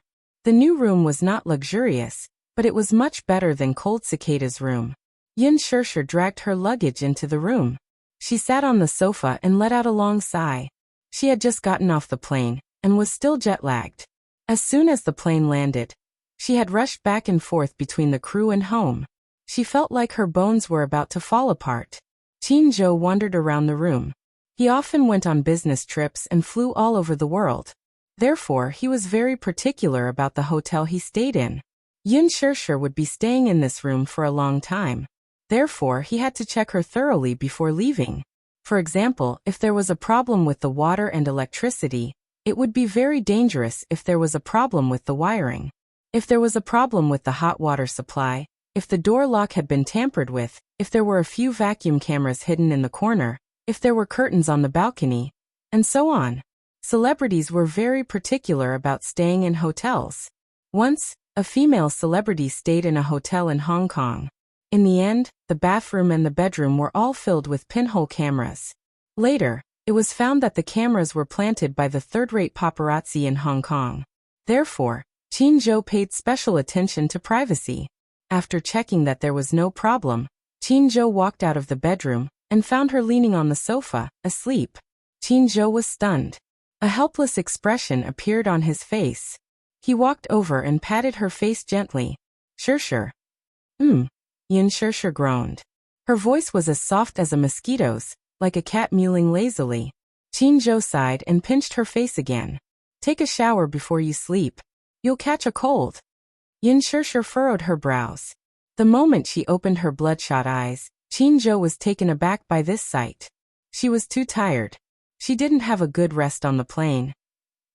Although Qin was the same as her, a woman's physique couldn't be compared to a man's. He trained diligently and had a strong physique, so he could withstand fatigue.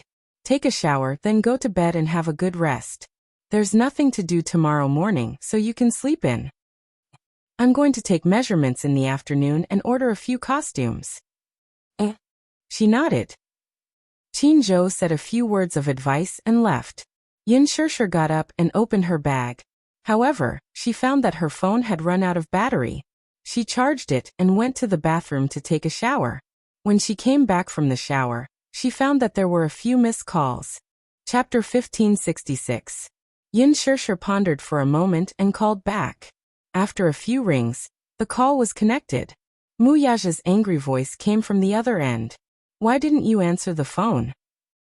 My phone ran out of battery, so I switched it off. Do you know how worried I was when I couldn't contact you?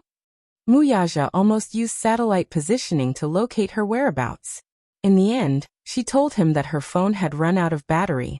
It was a false alarm. It looked like he had been too concerned about her. Stopping the car by the side of the road, Mu Yaja's heart finally settled down with his phone in hand. I'm sorry. I didn't know my phone had run out of battery. I'm sorry for making you worry. On the other end, Yin Shirshir's voice sounded guilty and weak. She sounded like a child who had done something wrong and was very careful. Mu Yaja kept quiet for a moment. He was angry, but he couldn't bear to vent it on her. Hence he suddenly said, It's okay. I was just worried that something might have happened to you. Okay, then I'm tired. I want to rest now. Yin Shirshir was really tired. Hence, she was eager to go to bed and rest. However, Mu Yaja didn't say anything. Okay, go and rest.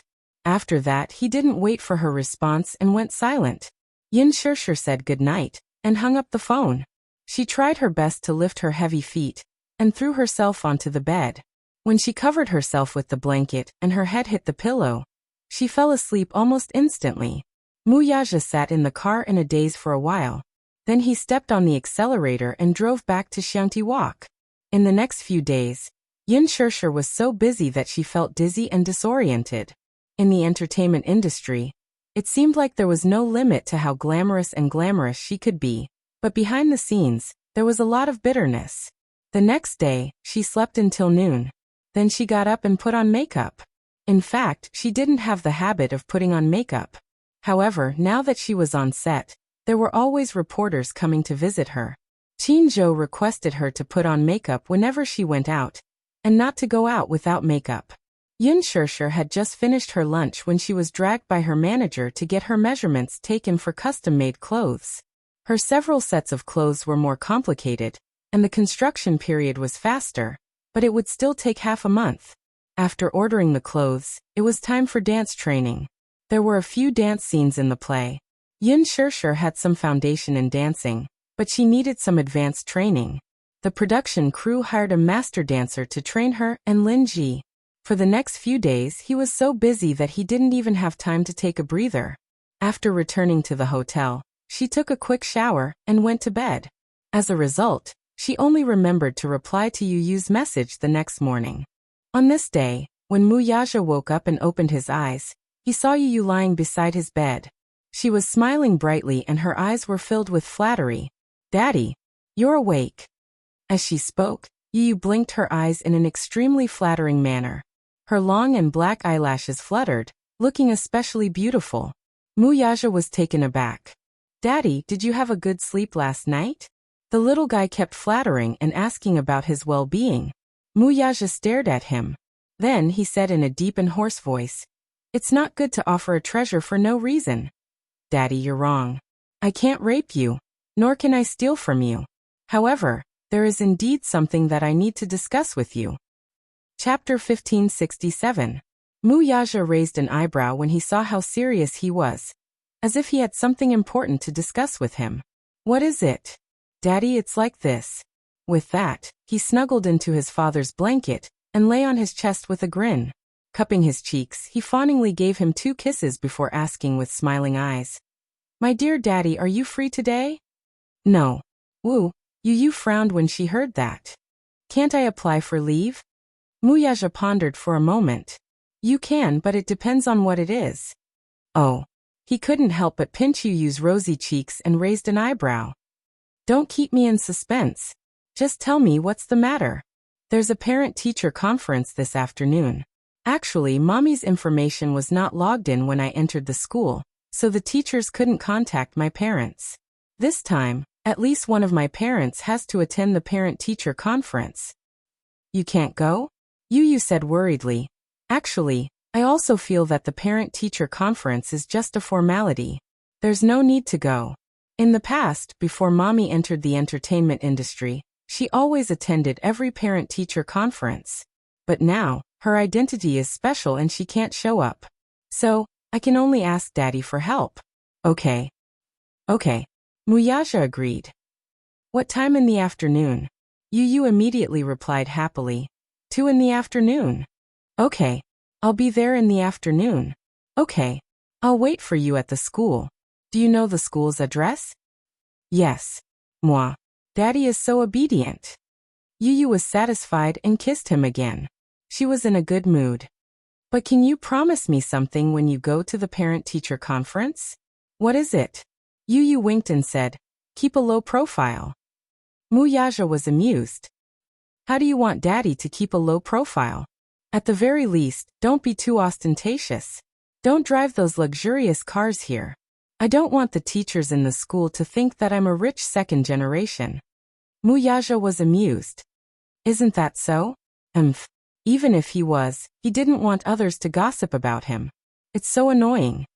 With that, Yu smiled and said, Daddy, rest for a while more. I'm going to make breakfast. I'll wake you up at 8 o'clock. Where's Xiao-Yichen? Morning jog. He and Xiao-Yichen woke up early every day.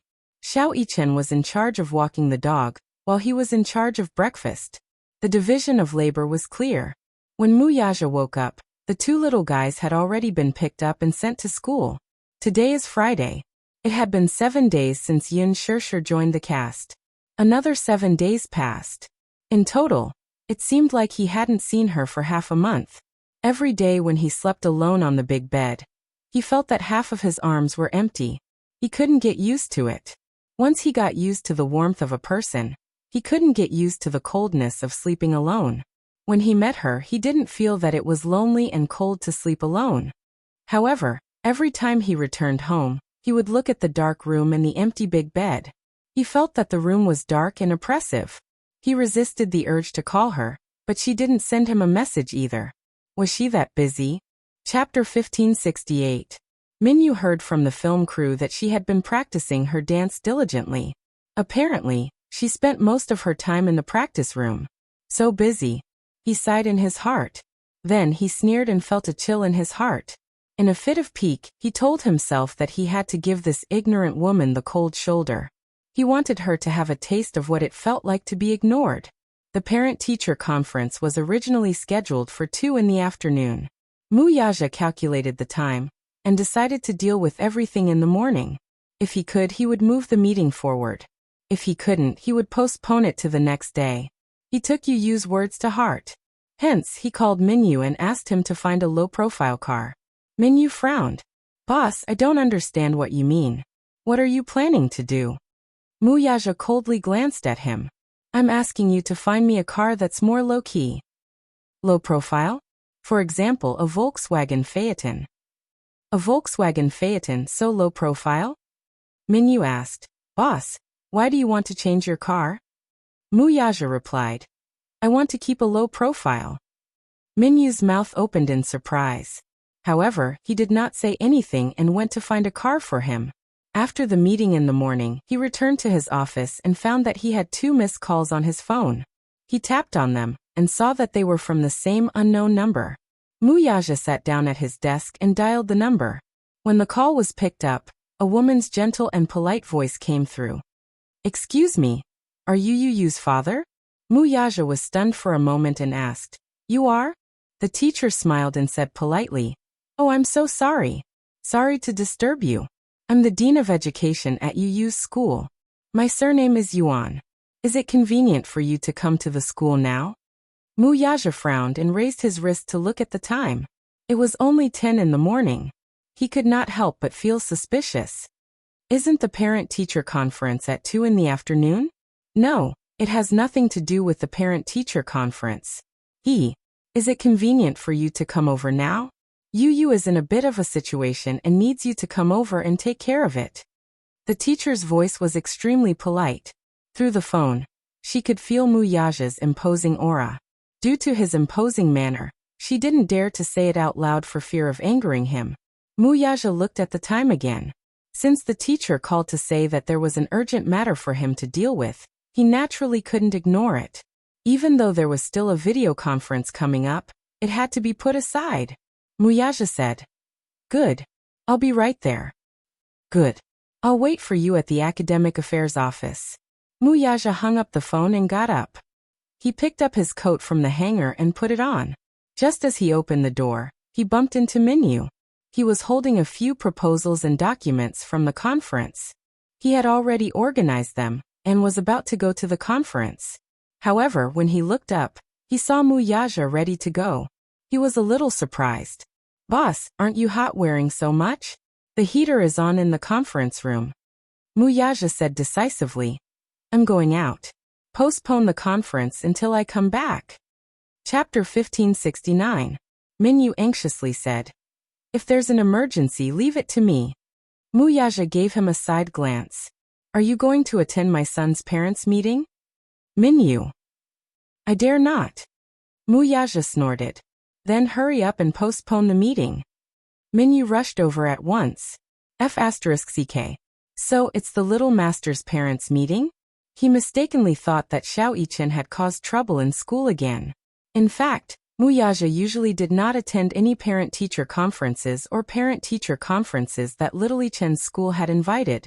Wuxia had always been absent from Xiao Yichen's parent-teacher meetings. Hence, in a sense, parent-teacher meetings were Wuxia's first parent-teacher meetings in his life. When Wuxia arrived at the school, the main gate was closed. It was the 4th period of the morning. He parked his car in the parking lot and entered the school. When he reached the administrative office, he could hear the commotion coming from inside, even from outside the door. Among the noisy crowd, only a middle-aged woman's voice was particularly sharp and piercing. Where are Yun Tianyo's parents? Haven't they arrived yet? Didn't they say that they'll be here soon? If I have to say, this child's parents have no sense of responsibility at all. Their child bullied a classmate in school and caused trouble.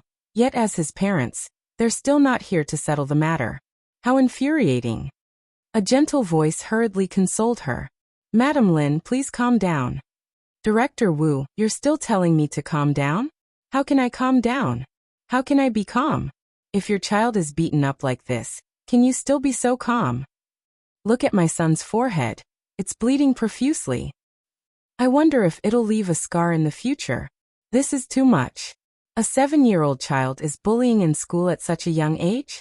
If he's like this now, what will happen when he grows up? Yun Tianyu looked refined and polite on the surface, but who would have thought that he would do such a thing? In my opinion, when he grows up, he will definitely be the scum of society. The teacher's voice was slightly dignified. Mama Lin, your words are too much. They couldn't just rely on Lin Feng's words to determine the situation. Yu hasn't explained what exactly happened. Let's wait for his parents to come and hear his explanation. However, the woman didn't listen to what the teacher said at all. She said unreasonably, what's there to explain? It was wrong to hit someone. The child is still young and doesn't know any better.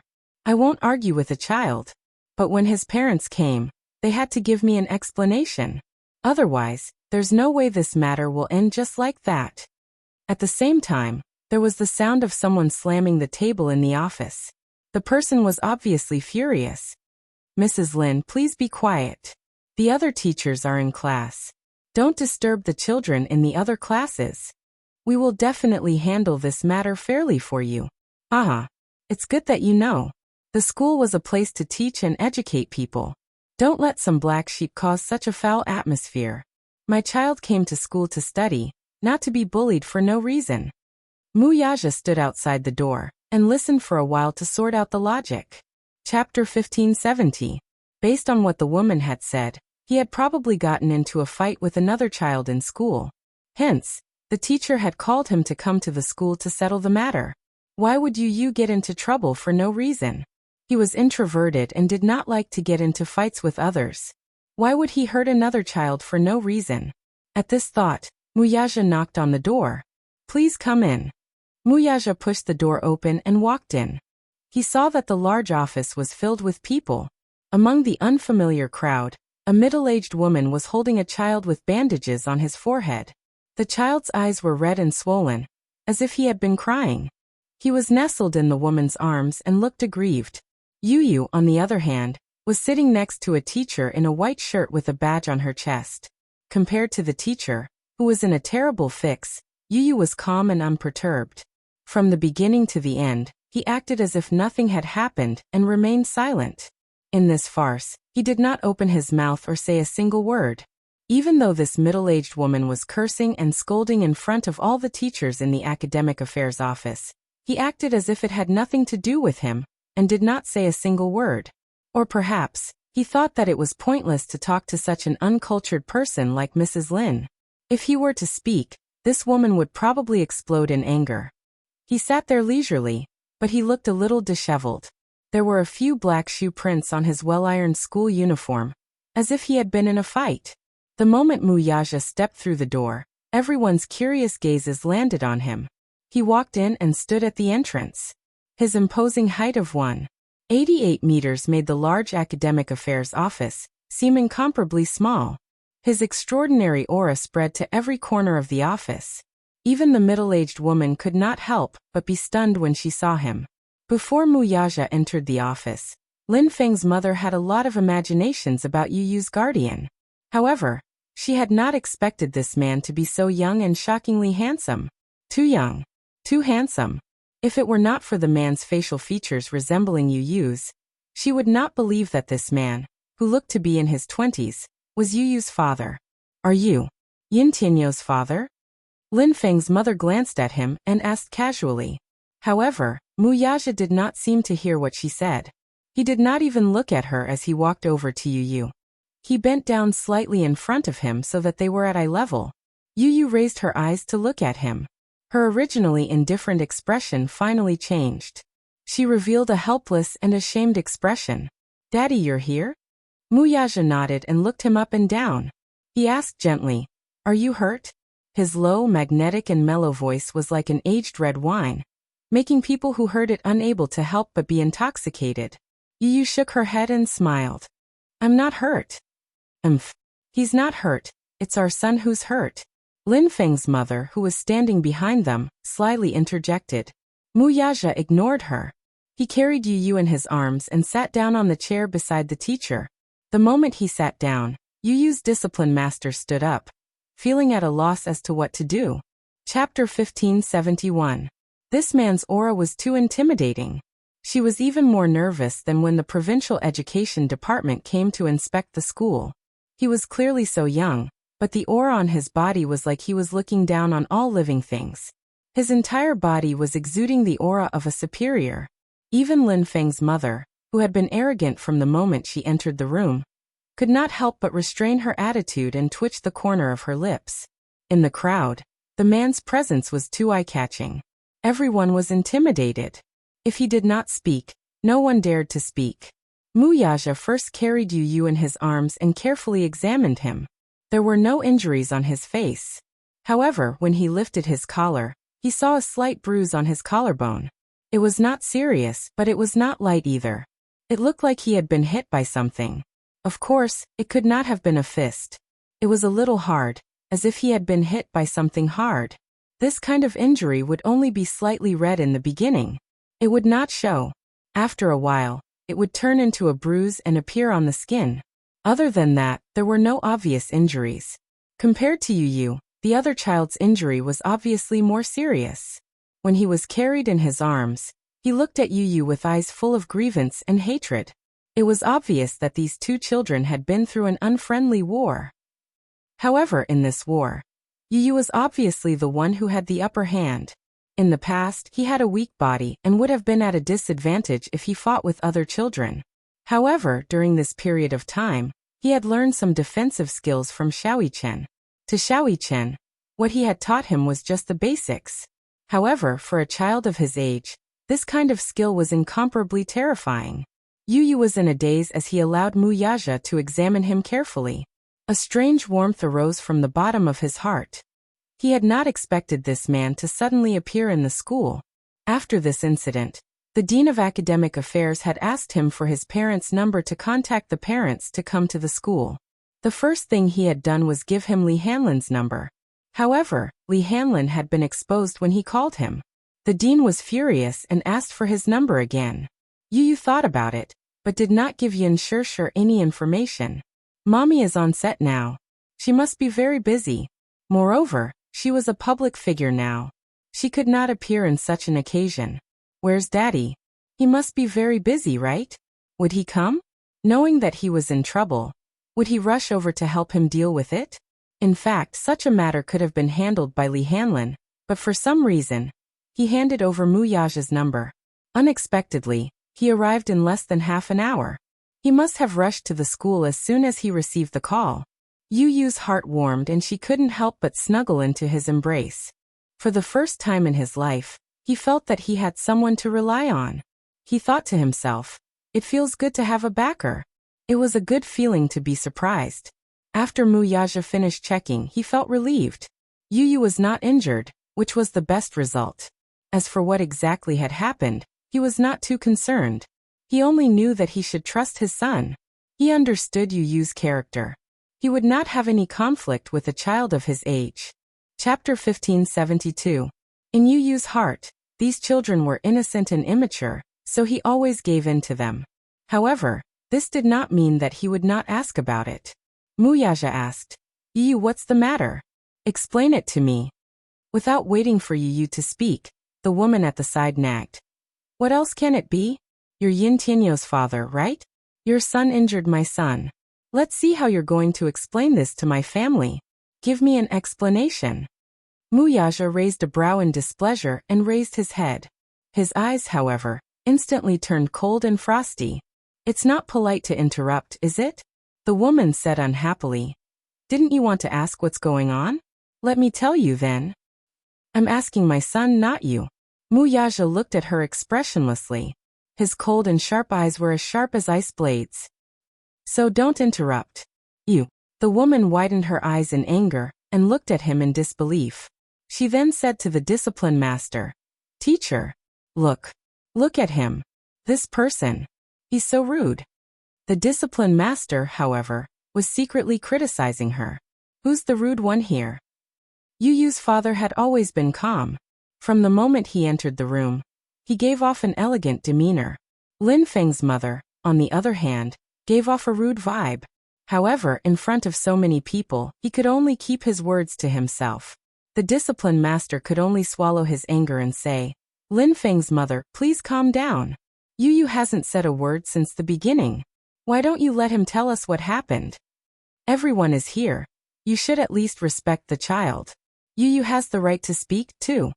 The woman's red lips curled in disdain as she muttered under her breath. He did something wrong. What respect is there for him? Her voice was soft, but Mu Yaja still heard it. He looked at her abruptly. His eyes were as piercing as icicles. The woman felt as if she was being pricked by needles, and her hair stood on end. She glanced at Mu Yaja, only to see his frighteningly cold face. She shuddered in fear, and did not dare to act rashly for a moment. The discipline master patiently asked, Yu Yu, tell us what happened. Nothing. I fought with him, but he's stupid and couldn't win. It's impossible for our Lin Feng to hit others. She pointed at him and said ferociously, Teacher Yuan, Lin Feng has always been a good boy. He gets along well with all the other children in the class. He loves each other. He loves each other. Look at him, at such a young age, at such a young age.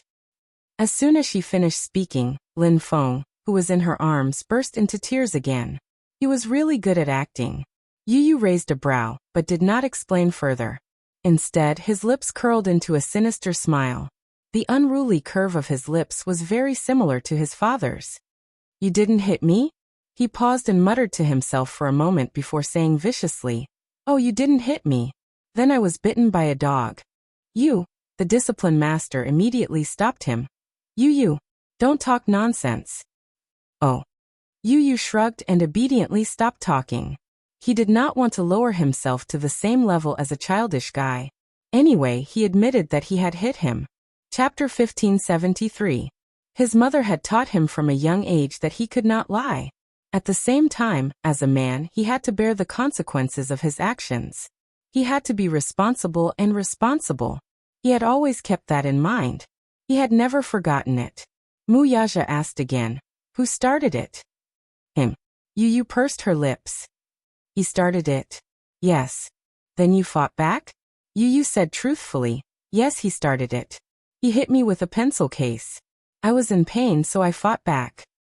So you injured him? Muyaja's gaze was deep. Yu stuck her tongue out and nodded. She did not forget to explain seriously. Daddy, it was legitimate self-defense. The man immediately raised his head and saw Mrs. Lin flatly deny. Our Feng didn't start it. It's clearly your son who started it. He doesn't admit it and even hit back. He's slandering us. After saying that, she rubbed the child's cheeks with heartache. Even though the child's forehead was bandaged, blood was still seeping out. It was a tragic scene. Sigh, my baby Feng has never been wronged like this since he was young. I don't know if this injury will heal or not. Will it leave a scar? It's on his face. Teacher Yuan said, Mrs. Lin, the injury on Lin Feng's forehead is not serious. Maybe it will heal in a few days. It probably won't leave a scar. The wound is quite shallow. Let's not make it so embarrassing. Harmony is the most important thing, right? Harmony is the most important thing. Mrs. Lin frowned. Teacher Yuan, it's easy for you to say that. Harmony is the most important thing. You say that the wound is shallow? Oh, it's not serious. It's not serious because it's not serious? So we're just going to let it go. Fine. If you're going to let it go, call his son over and beat him up for our Feng. Let's just let it go. When Teacher Yuan heard that, her expression froze. This Mrs. Lin was too much. How could she say that? It was just a child. How could she make things difficult for a child? Hit my son? When Muyaja heard this, he laughed coldly. I'd like to see who dares to touch a single strand of my son's hair. His words were not harsh, and his voice was not loud. He had a smile on his face, but he was imposing without being angry. When these words came out, everyone who heard them felt their scalps go numb. Their children don't know their manners, but their parents don't know either? Yu said, Daddy, don't lower yourself to their level. There are so many pairs of eyes in the class who made the first move. What's there to quibble about? Lin Feng attacked first. I let him have his way at first, but he became more and more aggressive, so I had to fight back. In the end he made the first move, but in the end he still couldn't beat me. How promising. Frightened by his words, the teacher hurriedly stopped him. Yu, don't talk so much. She had always known that Yun Tianyu was a mature child who surpassed his peers. He was responsible and humorous. Although he was not the oldest in the class in terms of age, the other children treated him as a big brother. Therefore, she had a good impression of him from the bottom of her heart. Alas, Lin Feng's mother was not easy to get along with. She knew Mrs. Lin better. She was extreme mean, and had an unforgiving tongue. Her words were especially tricky. Chapter 1574. It was said that he was a judge in the city's supervision department, and had a lot of power. Therefore, Teacher Yuan didn't want Yu to offend such a powerful family. She had a good impression of Yu. Yu didn't buy it. Teacher Yuan, didn't you say that you would handle this fairly? I was just telling the truth. Teacher, do you believe me? Of course she believed him. Teacher Yuan had a complicated expression. She looked at Mrs. Lin, and then at Yu. After weighing the pros and cons, she sighed. Yu, I believe you. Yu smiled in satisfaction. This Teacher Yuan was quite upright. He liked it. Lin Feng's mother didn't know what to say. Teacher Yuan said that she believed this bastard. What did that make her? So after half a day, she had become a clown? Lin Feng's mother gritted her teeth and threatened. Teacher Yuan, you have to be responsible for what you say. You don't have any evidence. How can you make such assertions based on the words of a few children? What you hear may be false, but seeing is believing. Did you see it? Yu asked. Interesting. You didn't see it either. What makes you say that? But you can't beat Feng up like that. Mrs. Lin shouted hysterically. Her voice was so loud that it shook the office. Teacher Yuan was embarrassed. On the one hand, Yu's words were obviously more tenable. Logically speaking, this matter was very simple to resolve. Both sides just needed to communicate and apologize to each other. After all, the conflict between children was just a matter of the past. Maybe tomorrow it would be over with a smile. However, Lin Feng's mother wasn't easy to talk to. She was even more serious than the children, and kept asking for an explanation. What explanation could she ask from a child? Therefore she said, "Mrs. Lin, it's normal for children to fight. It's not a big deal. Lin Feng is injured and so is Yu. I've understood the situation before." Indeed, as Yu said, everyone saw that Lin Feng was the one who started the fight. Still, the boy was in the wrong in this matter. He should not have been so heavy-handed. Lin Feng is also in the wrong. He shouldn't have hit him first. Therefore, both sides should apologize to each other. Let's end the matter here. Impossible. Mrs. Lin reprimanded. It's not over. Teacher Yuan, you're obviously biased toward Yin Tianyu. I don't care. Anyway, you must get Yu's father to give you an explanation for today's matter. Otherwise, when my husband comes to school later, don't blame the scene for being too ugly. These words were clearly a threat. He was clearly threatening Teacher Yuan. Mrs. Lin actually didn't care who was right or wrong. Her child had been injured and wronged, and that was something the heavens couldn't tolerate. Furthermore, she had previously caused such a ruckus in the teaching office. Under so many pairs of eyes, how could she admit defeat? There was no way out of this matter. It was impossible for her to apologize. Hence she said those harsh words. Teacher Yuan helplessly glanced at another teacher. That teacher understood tacitly and immediately stood up. He took Lin Feng's mother and the other family members to another office and comforted them. After the door was closed, only a few teachers were left in the spacious office. Chapter 1575. Yu sat calmly in Mu Yaja's arms. Mu Yaja, on the other hand, was expressionless as he watched the drama unfold. Teacher Yuan sat beside Mu Yaja and poured him a cup of tea. Then, she started to prepare him mentally. Yu's father, is this your first time coming to school? Why didn't I see you when school started? I didn't see Yu's mother either. We were busy and neglected you. I'm sorry. Mu Yaja narrowed his eyes and glossed over it with a few words. Teacher Yuan's heart skipped a beat. This man's voice was so pleasant to the ears. If not for the fact that he was taken, she would have fallen in love with him.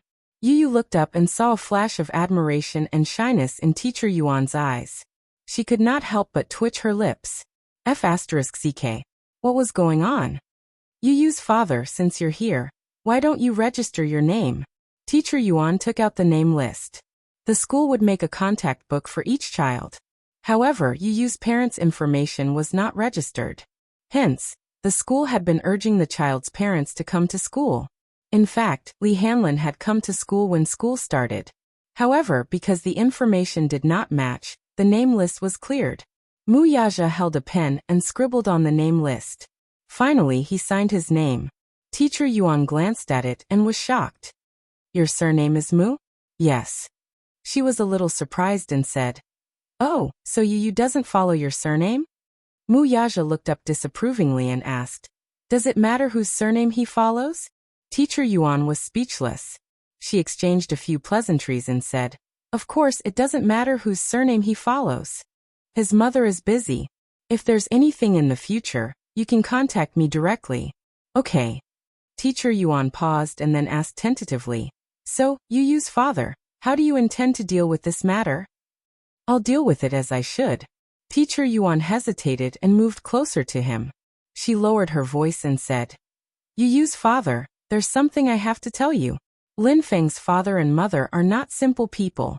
I, on the other hand, am very fond of Yu. Everyone is very regretful that this has happened.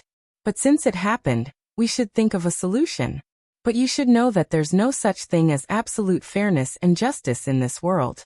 Actually, Yu should not have offended Lin Feng's mother this time. She's mother is the most troublesome person's mother's father.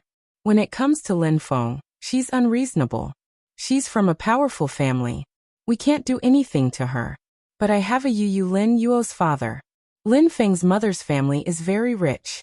Her husband's family is also very influential. Her husband is a judge. He's not to be trifled with. Yu is also at fault in this matter. So he should lower his head and admit his mistake. Then he should apologize to Lin Feng and pay for the medical fees. Then this matter will be over. Why wouldn't he do it? We don't want to make a big deal out of this matter for Yu Yu's sake. Sigh. Mu Yaja curled his lips and said coldly, as a teacher, how can you say that in front of a child? Chapter 1576. Mu Yaja said calmly. He paused and raised his head. His voice was cold and soft. Is that what you mean? As soon as he finished speaking, Teacher Yuan's face immediately turned red. It was so red that it looked like blood was dripping from his face. Yu Yu's father, you should know that I don't have any bad intentions. But, isn't this for your own good? If Lin Feng's mother calls Lin Feng's father over, I'm afraid that things will get out of hand. Yu Yu looked at Teacher Yuan expressionlessly. He had thought that this teacher was quite upright. He had misjudged her. He wouldn't apologize. Even if he had to apologize and admit his mistakes, Lin Feng should apologize to him first, as he was also in the wrong. That was the basic principle. Mu Yaja didn't think that Teacher Yuan was saying that for Yu Yu's sake. Immoral values. Did she think that by saying that, she would be able to give the child the best education? She had to admit her mistakes when she did something wrong. But that didn't mean that whoever had a stronger family background or a stronger father would have to bow down to the other party. That didn't make sense. Hence Mu Yaja narrowed his eyes and said coldly, the child is still young. I hope that the education he receives will at least be immoral. Teacher Yuan's words just now are disappointing. Yu Yu's father, please don't misunderstand. I really like Yu Yu. I'm only saying that for your sake. Mu Yaja interrupted her. There's no need for you to think that way. Teacher Yuan's face revealed a dejected expression. Yu Yu said, Teacher Yuan, I didn't do anything wrong. Why should I apologize? Lin Feng was the one who attacked me first. I was just defending myself. The injury on his forehead wasn't caused by me. So why should I apologize? Yu Yu. Teacher Yuan was helpless. Why did Lin Feng hit you for no reason? I heard from my classmates that it was because you said harsh words that provoked him, so he was unable to restrain his anger and hit you. You shouldn't have scolded him and angered him. I didn't scold anyone. Yu Yu said innocently with a kind expression. Lin Feng had been humiliated and infuriated, so he had attacked first. At this point, Mu Yaja focused on the main point. Why did you have a conflict? Yu Yu suddenly pursed her lips and stopped talking. There can't be a conflict for no reason. Mu Yaja hugged his son's shoulders and said patiently, Tell Daddy, What is the reason? All right. I'll tell you. Helplessly sucking in a deep breath of cold air, he answered, That's because he insulted me and Mommy. The reason why Yu Yu had insulted him was because Lin Feng had spoken rudely first. Yu Yu and Lin Feng were in the same class when they were in kindergarten. At that time, Lin Feng and Yu Yu didn't like each other. Everyone in the class, regardless of gender, liked to play with Yu Yu. They stuck to him and said, Yu Yu long and Yu Yu short all the time. However, no one was willing to play with him. Lin Feng was used to being spoiled at home. Therefore, he was arrogant and had a strong physique. Many children stayed away from him. Chapter 1577. Yu Yu could not gain any advantage over the tall and burly Lin Feng. At that time, the kindergarten teachers knew very well that they could not afford to offend Lin Feng's parents. In comparison, Yu Yu was much easier to bully. After all, who would look up to a single-parent family? Everyone saw the mother and son pair as small fries. Who would be willing to offend someone whom they could not afford to offend for Yu Yu? The neighbors in the neighborhood mocked and ridiculed Yun Shirshir, not to mention the snobbish teachers in the kindergarten. Because Lin Feng wasn't an ordinary child, the teachers didn't dare neglect him. Regarding this matter, they dealt with it as if it was a small matter, and a small matter was nothing. Yu Yu felt extremely aggrieved, but he could not say anything. After he got injured, he did not dare to say anything to Yun Shirshir. Even when he took a bath and treated his wound, he did it secretly. Firstly, he was worried that his mother would be sad if she saw it. Secondly, he was afraid that his mother would find him in school. Lin Feng's family background was special. At that time, their family background was average and could not be compared to his. It was also from then on that Yu Yu made up his mind to become stronger, and let his mother live a happy life in this world where the strong preyed on the weak. That was what he thought, and he did it. Now, not to mention his father, Even with his own strength, he did not need to be wary of Lin Feng's family background. Teacher Yuan, on the other hand, had good intentions. She was afraid that Lin Feng's parents would not let this matter go and continue to pester them. She tried every possible way to turn this matter into a small matter, which would make it easier for her. In the end, it was Wuxia who gave her the cold shoulder. Feeling aggrieved, she pursed her lips with an ugly expression. How did he insult you and mommy? Wuxia pressed on. Yin Tianyu pondered for a moment before telling her everything. It turned out that Lin Feng's mother had known Yin Shishir since they were in kindergarten. The two had gotten into an argument during the parent-teacher meeting because in front of Yin Shishir, Lin Feng had said to Yu, "You're a vile spawn with a mother but no father." For Lin Feng to say such words, it wasn't a bad thing. What could a child understand? Lin Feng had probably been taught to say such things by his parents. Lin Feng's mother knew that Yu grew up in a single-parent family. He only had a mother and no father. Therefore, whenever Lin Feng mentioned Yu, his mother would say, "Don't bother with that bastard who has a mother and no father." Children born from single-parent families have very perverted personalities. When Lin Feng heard that, he remembered Yu. His impression of Yu had been influenced by his mother. She had given birth to Yu without a father. Yu immediately scolded. "Humph! She's better than that old hag of yours." She had said that in front of Lin Feng's mother. She had said it on purpose. When Lin Feng's mother heard that, she slapped Yu on the spot. When Yin Shishir saw that, how could she bear to see her precious baby being wronged? She immediately slapped Lin Feng's mother in return. The two quarreled in front of so many parents until their faces turned red. This was the first time Yin Shishir had lost control like this. She was so agitated that her whole body trembled. In the end, the principal rushed over and stopped this farce. However, this feud was formed just like that. Chapter 1578. First, he asked in a strange tone, "Is your mommy coming to the parent-teacher conference today?"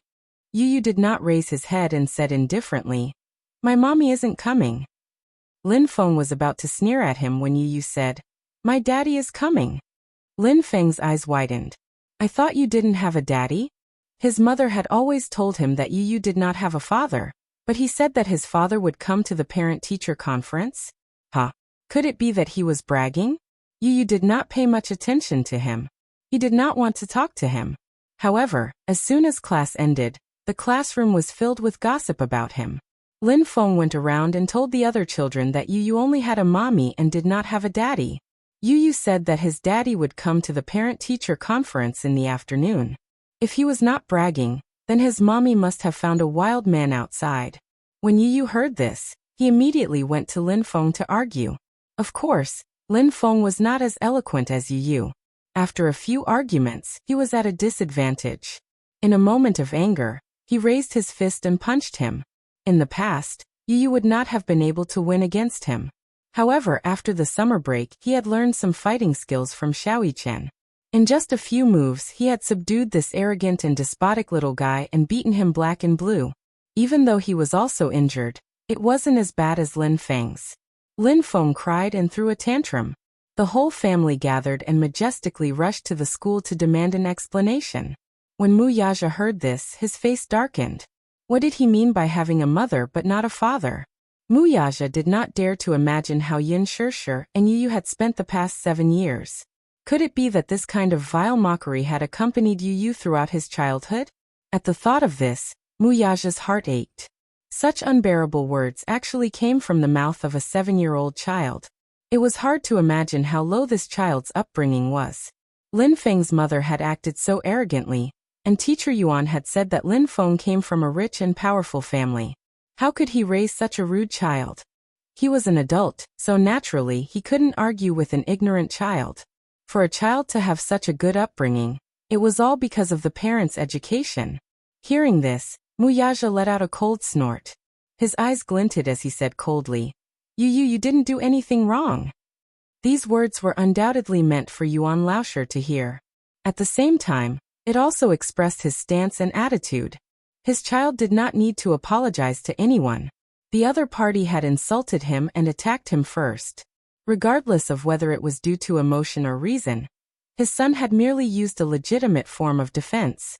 What was wrong with that? When Teacher Yuan heard this, his face turned red. He wanted to say something but stopped himself. He didn't know what to say. Chapter 1579. Pausing for a moment, Teacher Yuan explained sincerely. Everyone says that a school is a place to educate and educate. In the process of education, as a teacher, we do need to take up the responsibility of educating our children. But this responsibility is a responsibility, and as a parent we have to shoulder it. In school, the 4 seasons of the year, 2 semesters, 7 hours a day. The rest of the time, we spend with our parents. In terms of education, parents also have an undeniable responsibility. But as you know, which child these days isn't precious? If the teachers are strict with their education, those parents who dote on their children will trample over the school's threshold. Especially Lin Feng's parents. They are especially tricky and cannot be provoked. I don't know how to educate them. I can only do my part. But in this aspect, I especially like Yu Yu. Yu Yu is young, but he is very mature and sensible. In class he is obedient and respectful to his teachers. I especially like him. So, as a teacher, I can only hope that you don't let your child suffer too much in this aspect. More importantly, I don't want you to offend the Lin family. Maybe you will say that I am snobbish, but this is the cruel reality of society. I really have no choice. I am doing this for Yu Yu's sake. This long speech sounded sincere, but Mu Yaja felt that it was too laughable and pompous. This kind of reason was not valid at all. Yu Yu's face was also cold. From the beginning to the end, he remained silent and did not say a word. As he watched Teacher Yuan patiently persuade him, he felt that it was ridiculous. Did you know why he worked so hard? He worked so hard to live a life far away from these idiots. Yu Yu pursed his lips and said unhappily, Teacher Yuan, I don't like what you are saying. What do you mean by can't afford to offend them? Yu Yu, why are you disobedient? Teacher Yuan was so angry that she was about to cry. She helplessly glared at him. She sighed, turned her head and said to Mu Yaja, Yu Yu and Lin Feng don't see eye to eye. Wait until we resolve this peacefully. I'll see if we can separate Yu Yu and Lin Feng. Then we'll be in different classes.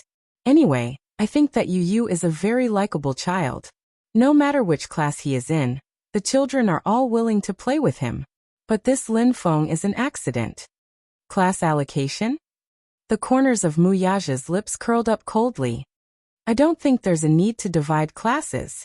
After today's incident, he would transfer Yu Yu to the same school as Xiao Chen. Yu Yu went to this primary school because of the school district. Because of Yu Yu's household registration, he went to this primary school. He didn't expect that the teachers in this school were so bad. Coincidentally, he was transferred to the same primary school as Xiao Chen. The 2 brothers could be companions and take care of each other. Compared to Yu Yu, Xiao Chen was like the king of the mountain in school. Perhaps it was because he was handsome, so all the girls liked him.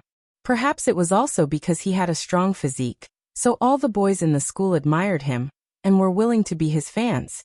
Xiao Yichen's school was funded by an education corporation that was working with Mu Group. Mu Group had also invested a large sum of money in the education of the teachers. The standards of the education were outstanding. In addition, with Xiao Yichen taking care of him, Yu didn't have to worry about being bullied. Chapter 1580. Teacher Yuan looked surprised. She couldn't hold it in any longer and said bluntly, Yu Yu's father, I'll be honest with you. Previously, there was another child who didn't get along with Lin Feng. The parents of the 2 children got into a fight because of everyone. In the end, both parents refused to back down. In the end, Lin Feng's father stepped in and used some tricks. In the end, the child had no choice but to transfer to another school. That's why I told you not to go against the Lin family.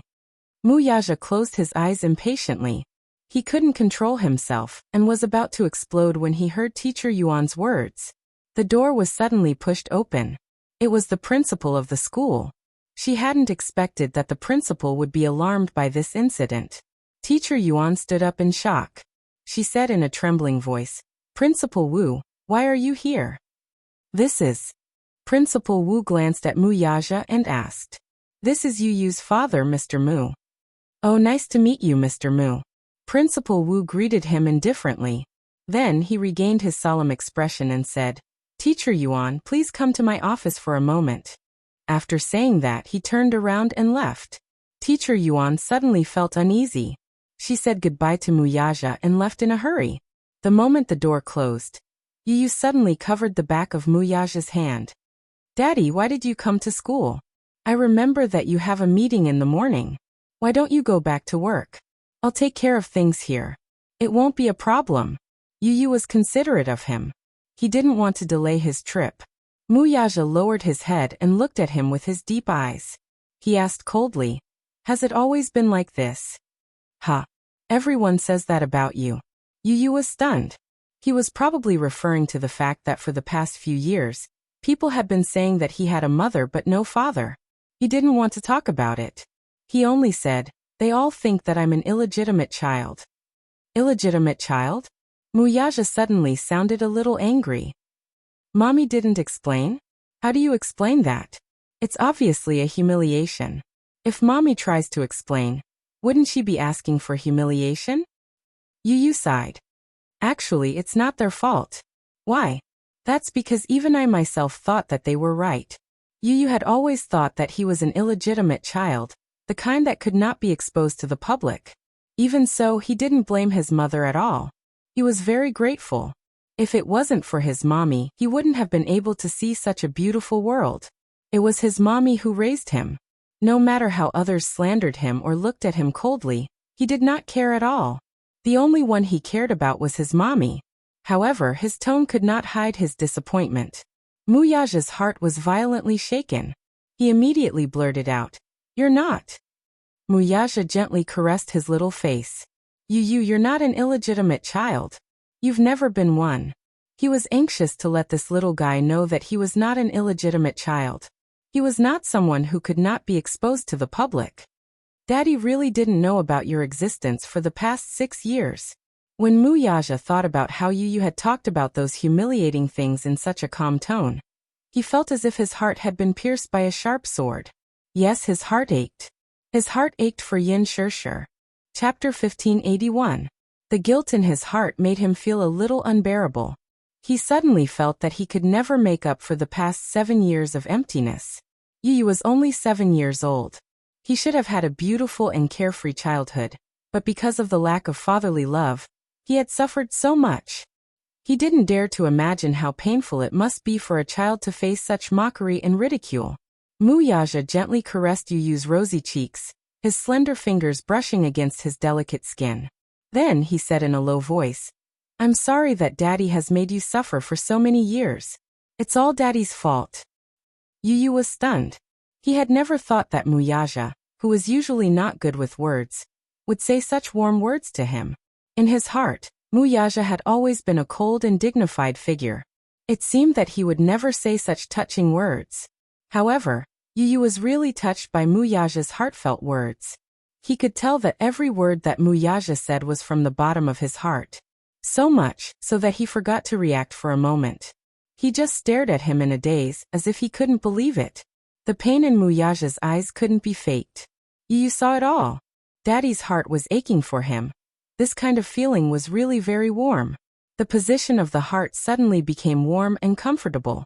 He didn't know whether to be happy or worried. He was happy that Daddy cared for him. This feeling made him feel very warm. Very good. What made him worried was the dejected look on the man's face, which stung him a little. His heart ached. Muyaja didn't know what was going on in his little head. His handsome eyes curved slightly as he gently kissed his forehead. "Listen, in the future, with Daddy around, no one can bully you." Yu, on the other hand, smiled when he heard that. An unconcealable smile appeared on his adorable little face. Muyaja was stunned. "What are you smiling about?" Yu stopped smiling and raised his head to look at him. Pursing his lips, he opened up his heart to him, which was a rare sight to see. "Daddy, do you know? I'm so happy that you're here today." Muyaja was taken aback by her words. Yu leaned slightly into his embrace and lay on his chest. At an angle that Muyaja couldn't see, the tenderness in his eyes seemed to overflow. He took the initiative to throw himself into the man's arms, but the latter's body inadvertently stiffened a little. Yu actually hugged him. In the past. In his heart, he was actually a little excited. His son had hugged him. This was probably the highest reward Yu. After a moment's pause for a moment, his. This kind of hug was rare and precious. Daddy, do you know? I hope that you'll be the one to attend the parent-teacher conference, not mommy. Okay, I promise you that I'll attend your parent-teacher conferences in the future. His promise was as solemn as a vow made at a wedding. His expression was solemn and respectful. This time, however, Yu was so amused that he lost his cool. Daddy, you're so serious. You're so cute. Wuxia. Actually, in the past, mommy and I relied on each other for survival, and were always looked down upon. I didn't feel wronged, I just felt indignant. Chapter 1582. Yu continued. Grandpa used to ask mommy to find a good man because he said that if the family didn't have a man of indomitable spirit, others would look down on us. But mommy has always wanted to be strong. She has always been alone because of my feelings. So I thought that if I didn't have daddy, I would have to be strong to protect mommy and this family. Pausing for a moment, a smile appeared on his adorable face. But it's different now. Yu lifted his head from his arms and looked at him seriously. Daddy, I have you. Wuxia looked at him tenderly. Suddenly he stroked his cheek gently. Yu placed his hand on the back of his father's hand. Daddy, you will always be with mommy and me, right? Yes, Wuxia said seriously. I will do it. That's great. But Daddy, if you were to resolve today's matter, how would you resolve it? Yu suddenly asked. He was a little curious about how his father would resolve this matter. If he hadn't stepped in this time, with his methods, he would have definitely bullied the Lin family. Now that he had the ability and capital to do so, he didn't need to be bullied by others anymore. But since his father had stepped in, he would naturally let him handle it. When Wuxia heard this, he said domineeringly, I won't let anyone who bullies my son off. Yu was once again amused. Very good, that's very daddy style. As he spoke, he suddenly asked quietly, do you know why that brat Lin Feng doesn't see eye to eye with me? Why? Because he has a crush on a girl in class. She's always following me around all day long. That brat is probably jealous, so he's always looking for trouble with me. Yu's tone was as mature as an adult's. It didn't match his adorable appearance at all. Wuxia's lips twitched violently. He was still so young, but he already had the entanglement of love and hate in the adult world. Kids these days are so precocious. Because of a girl, he actually started to imitate adults to fight for a girl's affection. Are there many girls who like you in class? Wuxia brought up Yu's troubles. He let out a melancholy sigh, and the expression on his face instantly turned gloomy. Yeah, a lot. It's very annoying. Isn't it great? Wuxia was very satisfied. Just like me back then. What's so good about it? Those girls are always chattering around me. I don't like it at all. Yu said honestly, I like quiet girls. He liked quiet girls, but he didn't like girls who always surrounded him and weren't reserved at all. Although children at this age might not know anything about love, they simply liked him and wanted to play with him because they were moved. But there were too many people chasing after him, and he couldn't handle it. The girl whom Lin Feng liked was recognized as the cutest girl in the class. He had been in love with her for a long time, but compared to the filthy Lin Feng who played all day long, she preferred the elegantly dressed Yu, who looked like a little prince. Because of this, many girls in class were jealous of Yu. Chapter 1583. As the father and son were talking, the door was pushed open. The principal led Lin Feng's mother and Lin Feng into the room, followed by teacher Yuan. The father and son raised their heads and saw Lin Feng's mother glaring at them like a tiger watching its prey. It seemed like the principal and Lin Feng's mother had reached a consensus. They were on the same side. As soon as they entered the room, Lin Feng's mother's expression was even more domineering than before. There was a provocative look in her eyes. As soon as she sat down, she announced arrogantly, I've already called my husband. He'll be here soon. She looked as if she was waiting for her husband to come and do something to them. In other words, she was telling him to wait. Wuxia remained expressionless while Yu looked disgusted. This was a classic example of using power to oppress others. The principal exchanged a few pleasantries and comforted them. Then he said to Muyaja, "Mr. Muyaja, is it convenient for me to say a few words?" He had talked to Lin Feng's mother before. Lin Feng's mother had said that they couldn't let this matter go. They had to give her an explanation. She had to regain her dignity. The principal agreed and promised that he would ask Yu's parents to give her child an explanation and apologize. Therefore, he wanted to take advantage of Lin Feng's mother's situation. He wanted to help Lin Feng's mother regain her dignity. Mu Yaja said coldly, "It's not convenient." The principal was stunned. "What do you mean?"